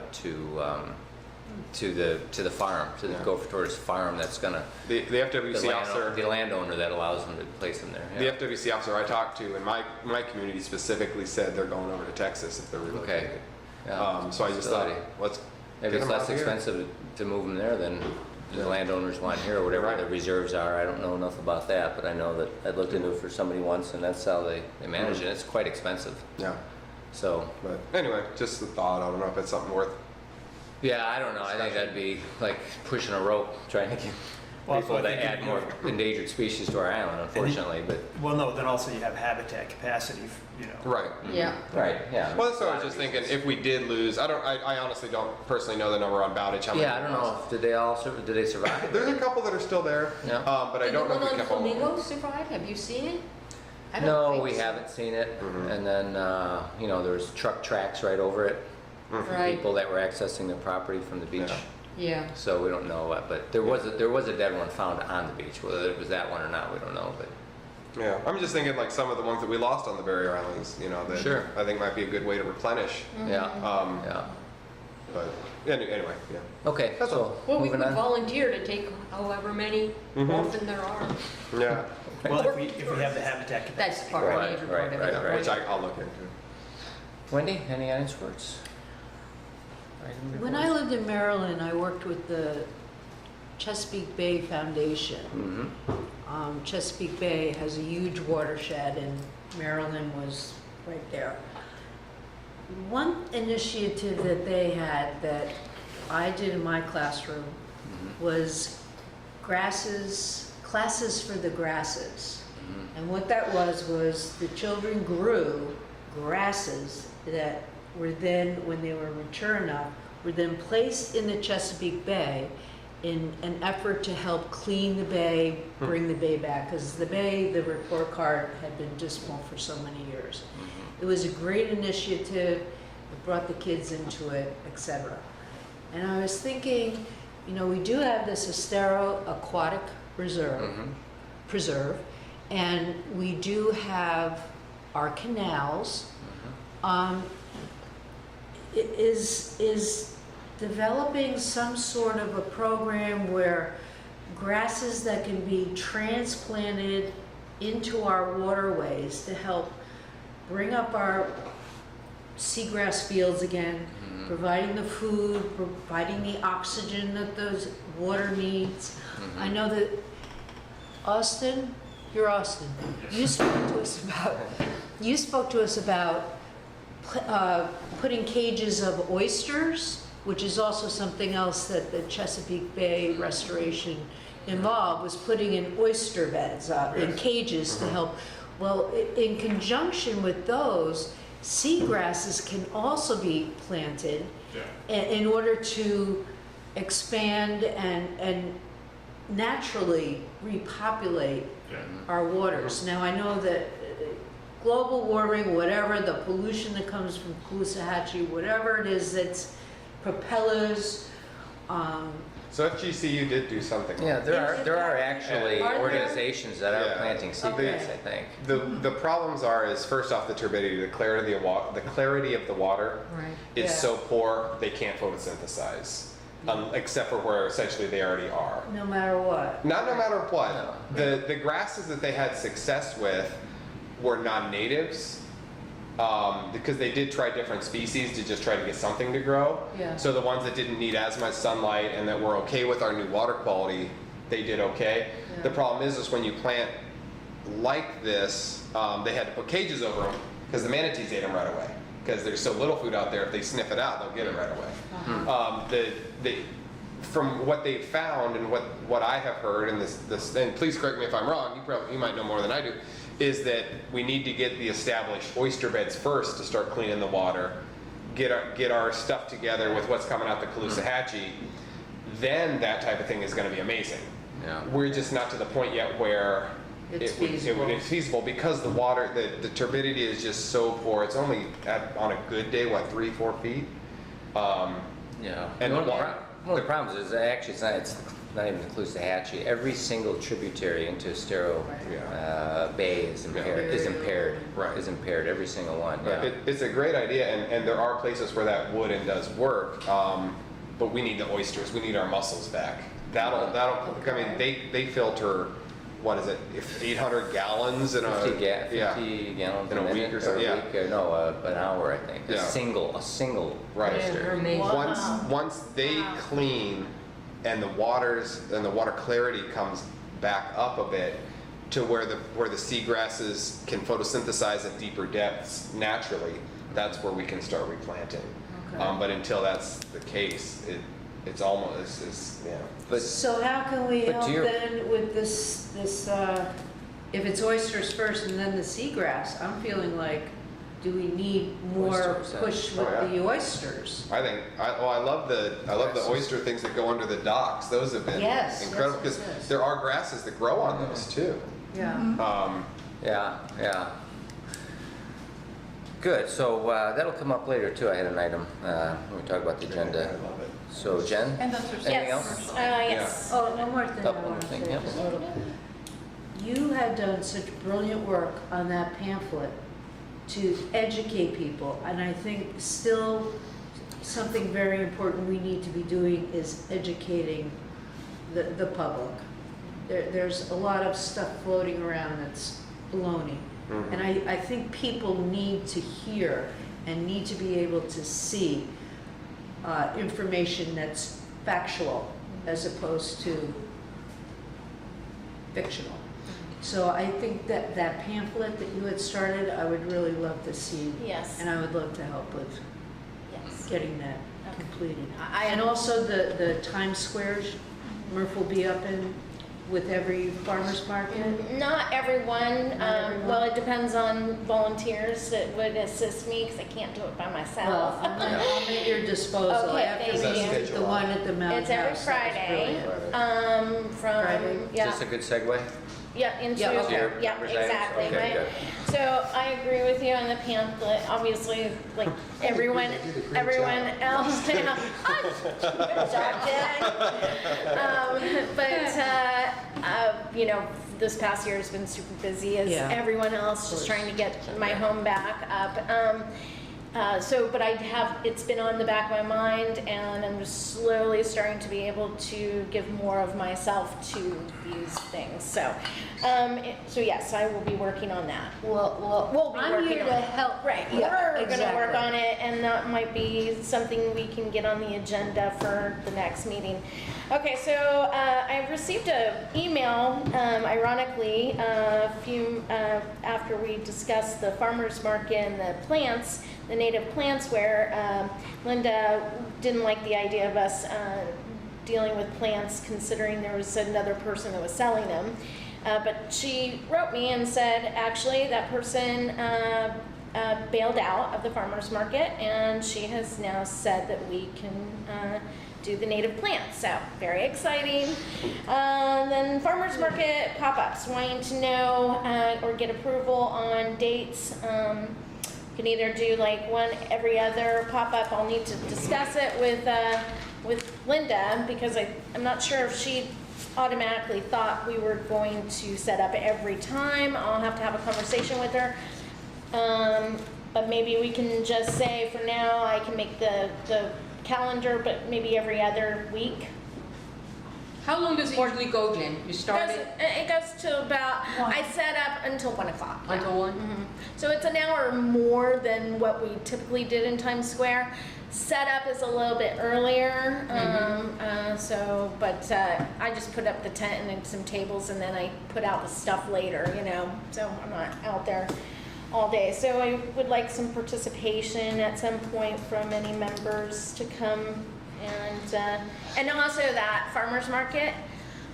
People had chills up and down their arms. They were so happy. It gave life to Times Square area, and I'm hoping that Times Square area will be, you know, I know we have to build up, but would be something where we have an open market down below and restaurants and stores and things like that up top. But anyhow, the market really gave life to that area, and people were so happy. So happy. Yeah. Bravo. Okay, I'm sorry, but I have a few.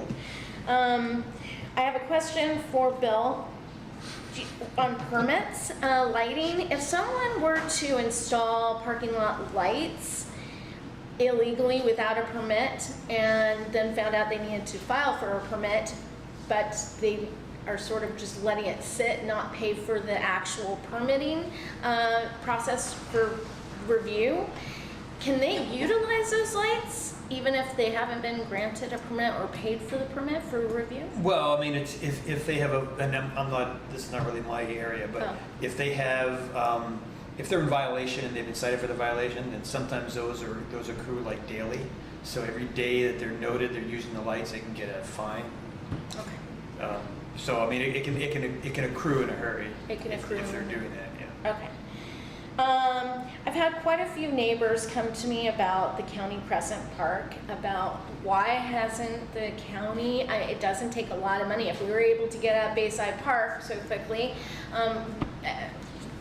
who do we go to talk about just putting in some grass and some picnic tables so it just looks a little bit nicer? I'm just curious what the process, what's going on. Long list of county requests, right, Yeah, Bill? but, one of the big things Wow. there too is that a lot of times the county has the same things that we do. Why did it take us 11 months to tear down Town Hall?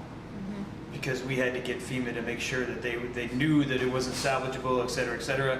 And the county, they've got all kinds of things to do with that, with the park and the pier even more so.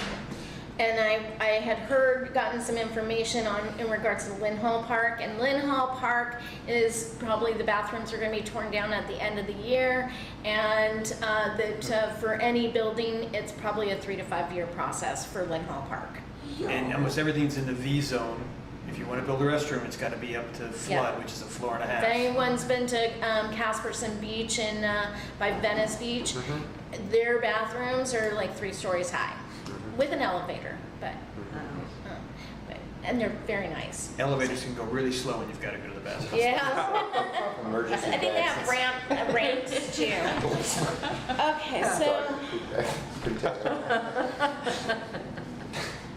And then I just have, let's see. I just have to pull this email up, so bear with me. Okay, so I know that some seats are, up for METRF next month, and I wanted to ask you, Bill, does the town council, because I know we have 2 new town councilmen and councilwoman, Woodson and King, are they given the ordinances and information before they make a decision on a committee or board member? It's Are they made available aware? to them. Whether or not it's in the packet or not, I'm not sure. Okay, so I would like to read the town ordinance, article, section 2-94. And so if any council members are listening, I'd advise you to please listen. In addition to qualifications, which may be specified for membership by state statutes, charter, ordinance, or resolution, a person appointed to an agency, board, committee, or commission shall give preference to a registered voter within the town's jurisdiction or a property owner within the town's jurisdiction. Although no specific experience requirements shall be necessary as a prerequisite to appointment, consideration shall be given to applicants who have experience, who have shown interest in the subject matter. In the event that any member is no longer a qualified elector or is convicted of a felony, an offense involving moral turpitude. Thank you. While in office or has unpaid fines or liens due to the town of Fort Myers Beach, the town council shall terminate the appointment of such person as a member of the agency, board, committee, and commission. So any town council member listening or anyone else listening, please look it up. Thank you. That's it. Do we want to set dates for the? Oh, pop-up? Yep. Sure. Let's, can we do this Friday? Yes. Yes. I'm away or I would. Okay.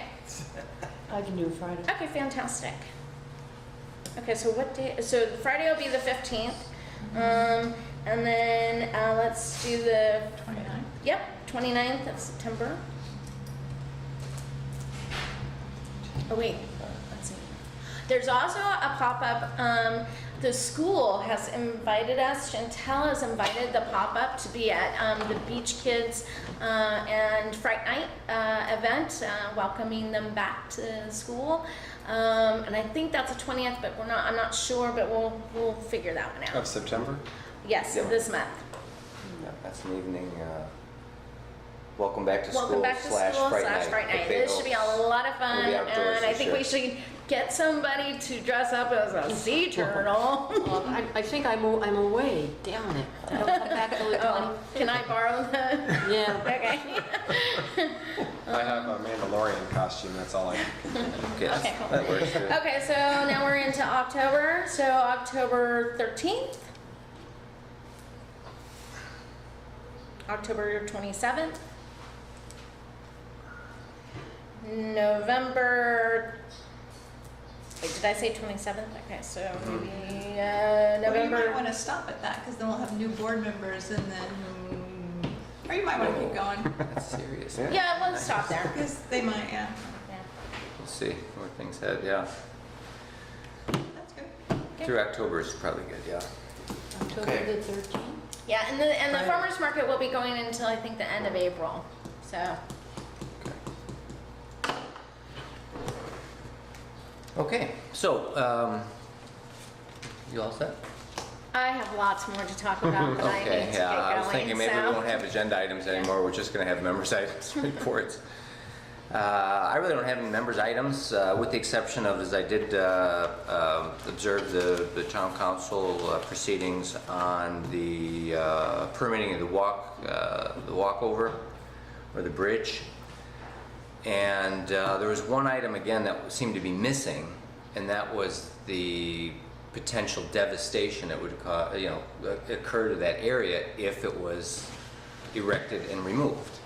I mean, again, I don't think that was even brought up again. Was not mentioned. So I'm not an attorney, I know there's lawsuits if you do, lawsuits if you don't, but I would consider making a motion that we remind the town council, again, that after this devastating destruction from Ian, additional destruction to the beachfront from Idalia, that it would be a dereliction of our duty not to remind them that the potential of causing even more destruction in the environmentally critical zone is, again, Is real. if you can possibly, avoid it, needs to be considered. I think that's solid advice directly from our charter to conserve, the resources. So, I will make that motion. I'll make a motion, since we already have a motion to attend a meeting for an advisory report, that we re-advise the council that in their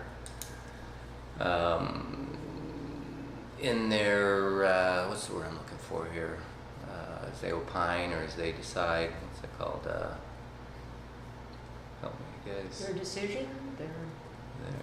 As they consider options, I guess. So our advice was, as they consider options to the issuance of a permit, that it would be a dereliction of duty of the MRF Council not to advise them, again, to avoid, to consider the fact that potential destruction can occur by building and then having to remove a 1,500-foot structure in the environmentally critical zone,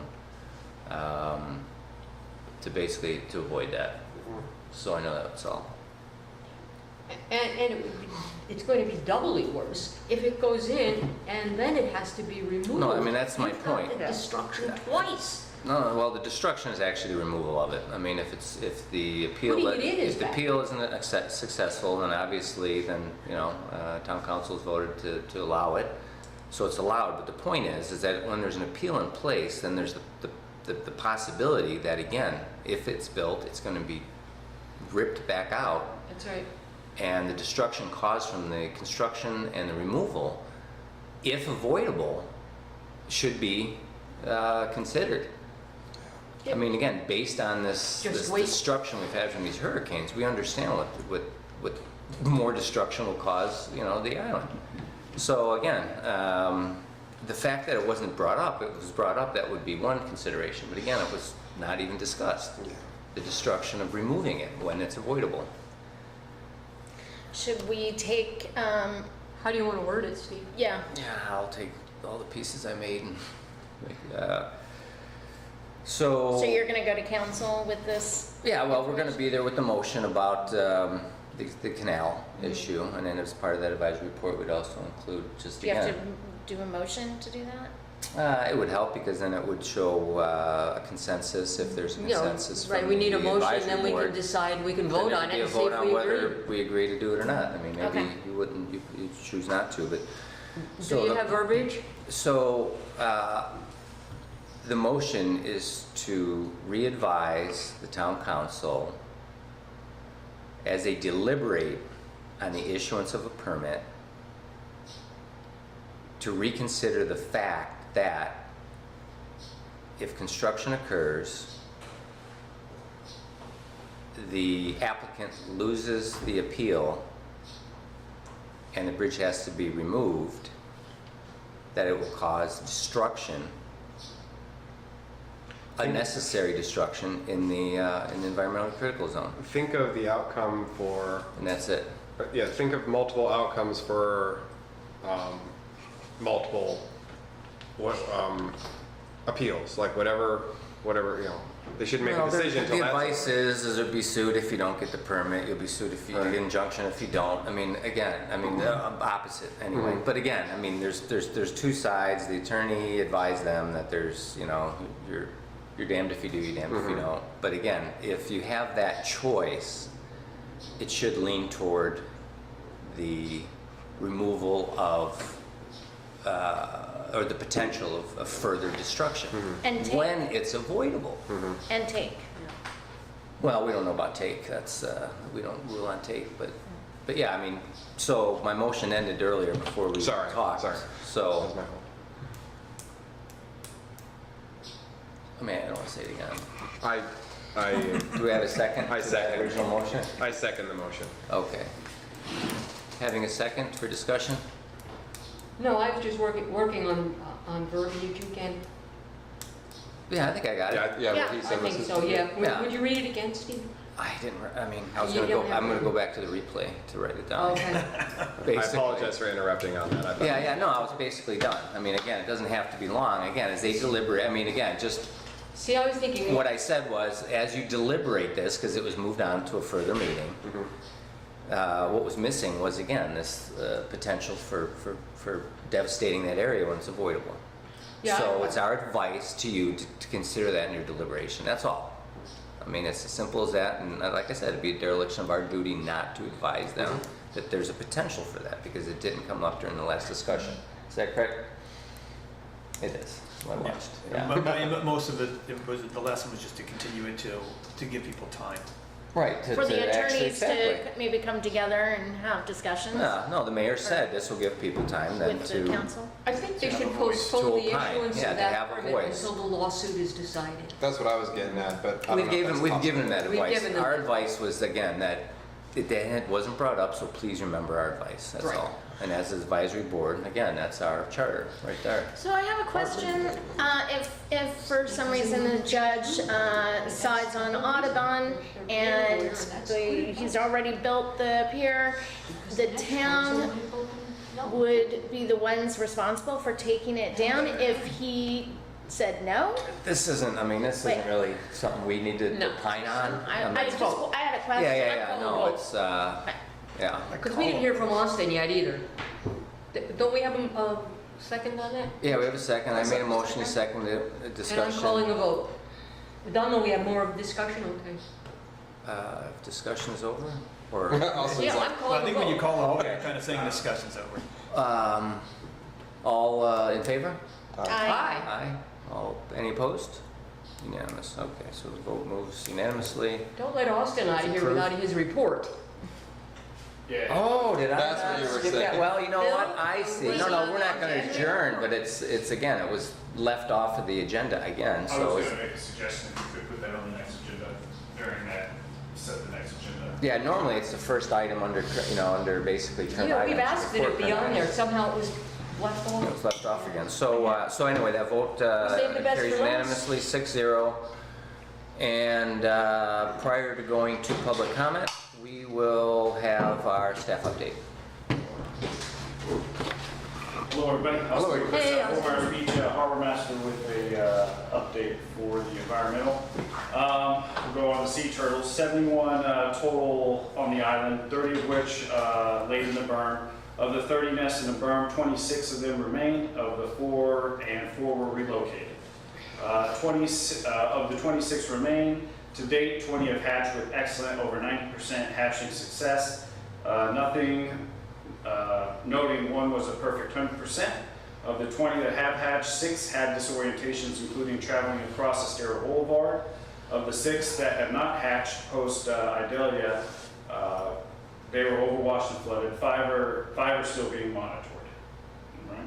Shorebirds, effective after Hurricane Idalia basically ended shorebird nesting season, so that's come to an end.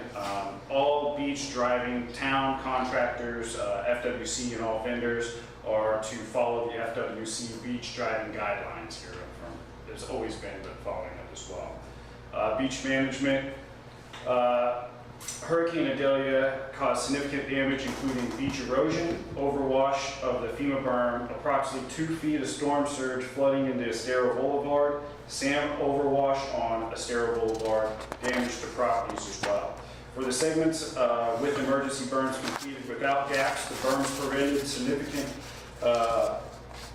prevented a significant majority of wave energy from impacting the upland infrastructure and minimized storm surge from overtopping onto upland properties. For the berm segments completed with gaps caused by private properties refusing to sign easements, waves directly impacted upland infrastructure and storm surge crossed onto upland properties through the gaps. Further storm surge crossed through the gaps and onto upland properties, flanking the berm segments on either side of the berms.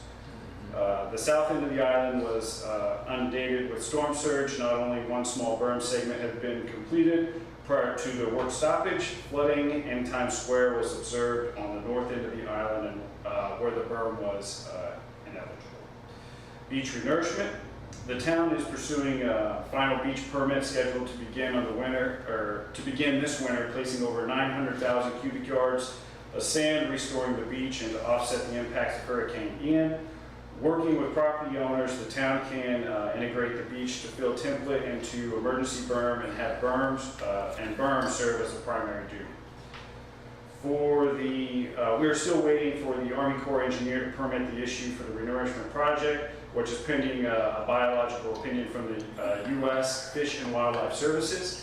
Once issued, the Army Corps will issue a record of determination, but we do not have the estimate for the Army Corps at this time, nor do we have a timeline when we will have it. Looking forward, the town is working diligently to restore the beaches on the north central segments of Bowditch Point to Lanark Avenue and south segment from the Sun Caper condos south. The first step was to work with FEMA and FDEM, Emergency Management Florida, to secure 100% construction funding for the emergency berm, which will commence in April. Which did commence in April. The second step is to complete the original berm work scheduled to commence September 15th, 100% funded. The third step is to utilize state of Florida Hurricane Ian recovery funds to truck in more sand to the beach to address public accesses and to fill scoured holes that occurred during the Hurricane Ian. We are working on building more of the berm segments, which is 100% state funded. The fourth step is to construct a major beach renourishment project utilizing combined state, county, FEMA funds totaling in approximately 93.6% and local funds equaling 6.4%. All beachfront properties are strongly encouraged to sign their easements and to allow the town to implement the entire permitted beach fill template along the remaining emergency berm segments. Gaps in either of these measures will reduce the effectiveness of the berm to the beach. Without the cooperation, the vulnerabilities of these upland properties and their neighbors to waive the storm surge and storm surge impacts will increase if the segment isn't completed. FEMA berm status, approximately 76%, 66,192 of the 86,969 cubic yards of emergency berm was completed prior to Hurricane Idalia. Work is stopped because of the environmental constraints on the southern end of the island, but has recommenced since then. The elevation of the majority of the berm post-Idalia is intact, but pushed back. Basically, it's still there, it's just been pushed back some. The berm in the downtown area was more compromised. This segment had gaps in it due to non-participating properties that did not sign the easement. The question of, can we get another berm? FEMA does not rebuild berms. Because the berm elevation mostly remains intact where it was constructed, it will most likely not meet FEMA's criteria for a new berm. The north segment will not qualify for the FEMA berm because there was no elevation information prior to the Idalia storm. Therefore, it will not receive the FEMA, it will not meet FEMA criteria. The storm has requested state appropriation monies for beach recovery to construct a berm on the north segment. Water quality update, Florida Healthy Beaches Program reported poor samples of Bowditch Park, Lynn Hall Park on 8/14, 8/28, and moderate on 8/31. Good samples has been since reported since 9/5, and precautionary advisory stays as it advises to stay out of the water. Vegetation. Town is working on vegetation tree ordinances discussed with the council's August AMPU meeting, and that should conclude my report that I have here. Thank you, Austin. Thank you. Thanks, Austin. Sorry, it's a little extensive. Very good. Oh, it's good. Yeah, we like that. It's good to know what's going on, that's for sure. Okay, good. So moving forward here, we've got public comment. Saying no public, we will move on. We've got the Murph Award, which we got a We have a minute and a lot half to tonight. decide here. How many do we have in the bank? About a dozen, right? Bank one. Probably 5. Just cash one in. Well, Exaggerating a little. I sent to Chad, did you There's get, the Murph Bank. did you get Deposit slip. the, did you get the 2 articles I wrote with the pictures from Chad? I did. I submitted, I think, one with the most recent article that was from Is that what's in Ms. now? Spletta. Probably is printed today, I'm guessing Wednesday maybe, I don't know. So that would have been not So then the other one, I'm vets. gonna scoot in. I think maybe I Was submitted a them both already. vet, and what was the other one I nominated? The vet, you said? The vet, And the mhm. second one was Island Paradise? Oh, yeah, Island Yeah. Paradise for the Paradise. Lee County cleanup Cleanup, kayaking. Okay, yeah. I do have another one. So, yeah, lay it on me. Okay. So at Times Square, we had 2 artists paint the big, I don't The know. mural? Owns a mural. Lacey, I got some pictures of them at the last farmer's market, and I spoke with both of them, interviewed them, and they both grew up here, and they both were, very much affected by Ian. And they wanted to give back to the community by bringing a little bit of joy as people were coming down on and off the island. And so I thought that they certainly deserve Excellent nomination. That was pro bono, all that mural stuff? And that was, is that an elevator shaft? Is that what that? It used to be, I don't think Used it's to be. working. Yeah, no, but I'm trying to remember what the heck I the thing think even It was. doesn't connect Lacey anything. is a niece to AJ Bassett, and so she grew up Oh, here. is that right? She's got a lot of history here. Oh, yeah. And I think that sailboat. She's awesome. And what are the She names? remembers. Lacey and Summer. I have their last names, but I Lacey can't. and Summer. I have to look in contacts. Very But beachy. But they really did that from the bottom of their hearts to bring the community joy. So Sounds gorgeous, so they met their goal. and they were out there, by the way, in brutal heat. I mean, for days and Tell me about no it. shade. I heard Lacey's complaints. Woo! I can only imagine. Okay, any other nominations for Murphy? I like the plant lady also that was helping us. That we were talking Native about. Plant Society? Yeah. Oh, The Native Plant Well, Society? yeah. You mean do one for the native? Well, Let's get some plants. And Oh, no, I mean the lady who had those ideas and wants to give us all that, if and when that happens. that would be his wife. Yeah, oh, I didn't know that. Oh my goodness. I didn't know that either. I didn't know that at all. thought it Who's was that the other lady? Yeah. Marlene, Who's that yeah, I thought it was Marlene maybe. I vote for Marlene. All right, so I'll tell you what's in the bank. We've got Community Foundation, we've got Patty Smith still, we've got the vet practice Oh, the donation. euthanizer, he's off. We still have Rick Warren, who was brought up earlier for found the disoriented turtle in the boat ramp. We still have Lisa De Palma as just a volunteer, that's timeless. And then we have now Times Square artists. So the timeline with Miss Patty Smith is that I'd like to get. Still Their ongoing? FGCU is connecting me with some graphic designers to help with the activity book, and because she donated for that purpose, Right. let's wait until we can get maybe Actually get it something going, yeah. going with the activity book, and then we can thank her for it. Then, what was the other one? I'll start by making a nomination for the Times Square artists. Yes, Sure. agreed. It's current. It's current. Current. I think we Yeah. all can use a nice pop there. I think the I got visual is great awesome. pictures, Did you too. get a picture of them with? Yes, I Okay. had lots of pictures, and then okay. really good pictures. There we go. Good. Any other nominations? I think I might have said this before. I had reason to eat a Dixie fish, and they have this little sign there to get people not to feed the fish, and it just seems so clever. Ah, great. Well, I'll pass it around, but it just looks like this. It says, "Who knew?" And there's a great blue heron. It says, "It turns out birds love leftovers and French fries, but they don't love being sick." Birds' bodies process food differently than humans, causing issues with their digestive system. So to keep our wildlife safe, please refrain from feeding the animals. And they have it on all their posts. Oh, good. So as you're eating there, and it's a metal sign, so it won't, I mean, I think that's a grand thing for a restaurant to do. Fantastic, yeah. So I like to put. Would you like to nominate them for today, or would you like to? Whatever, I mean, we can do this anytime, like. Well, we can nominate. We'll vote. I think this would be good right before season.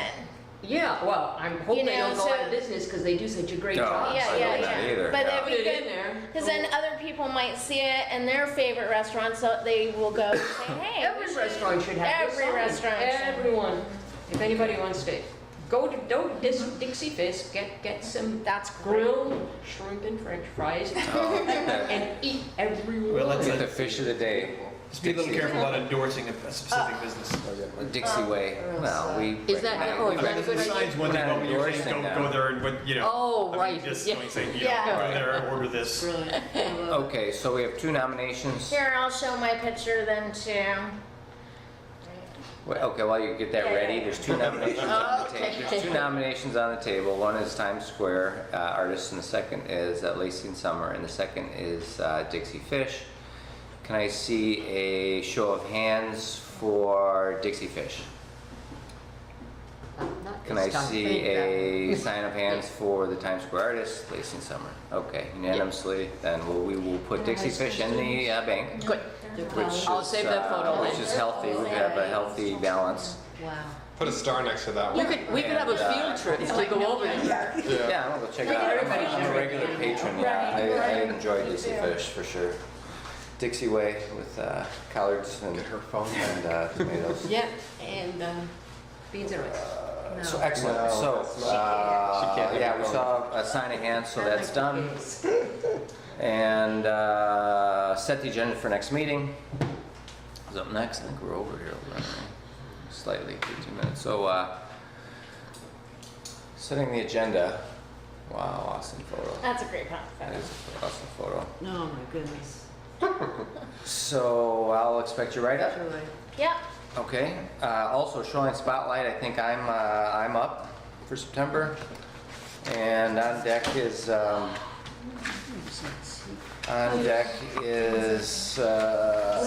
seahorse is really, it's facing. Doc Fossum is on deck for October, and Robbie are in the hole for November.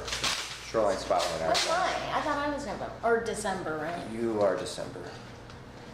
This Jen, yeah. So That's where we're at, so agenda, next agenda, we've got carryover, we said, was going to be vegetation / tree ordinance, correct? Cherry picker? We also have intensity density, we wanted to carry that over, Right. right? Yeah, All we're right. doing some homework on that. Intensity. Hot. Um, And Rob wants propeller guards, right? Thank you. Yep. Propeller guards? We in Wanna talk agreement? about? Consensus? Yes. Okay, prop guards. Revisit that. And, did we leave something today? Oh, yeah, dark skies, Well, right? Doc wasn't here. I've got something maybe a little more timely. So as you recall, teachers, the beach teachers came to the pop-up, right? And they had requested METRF for help.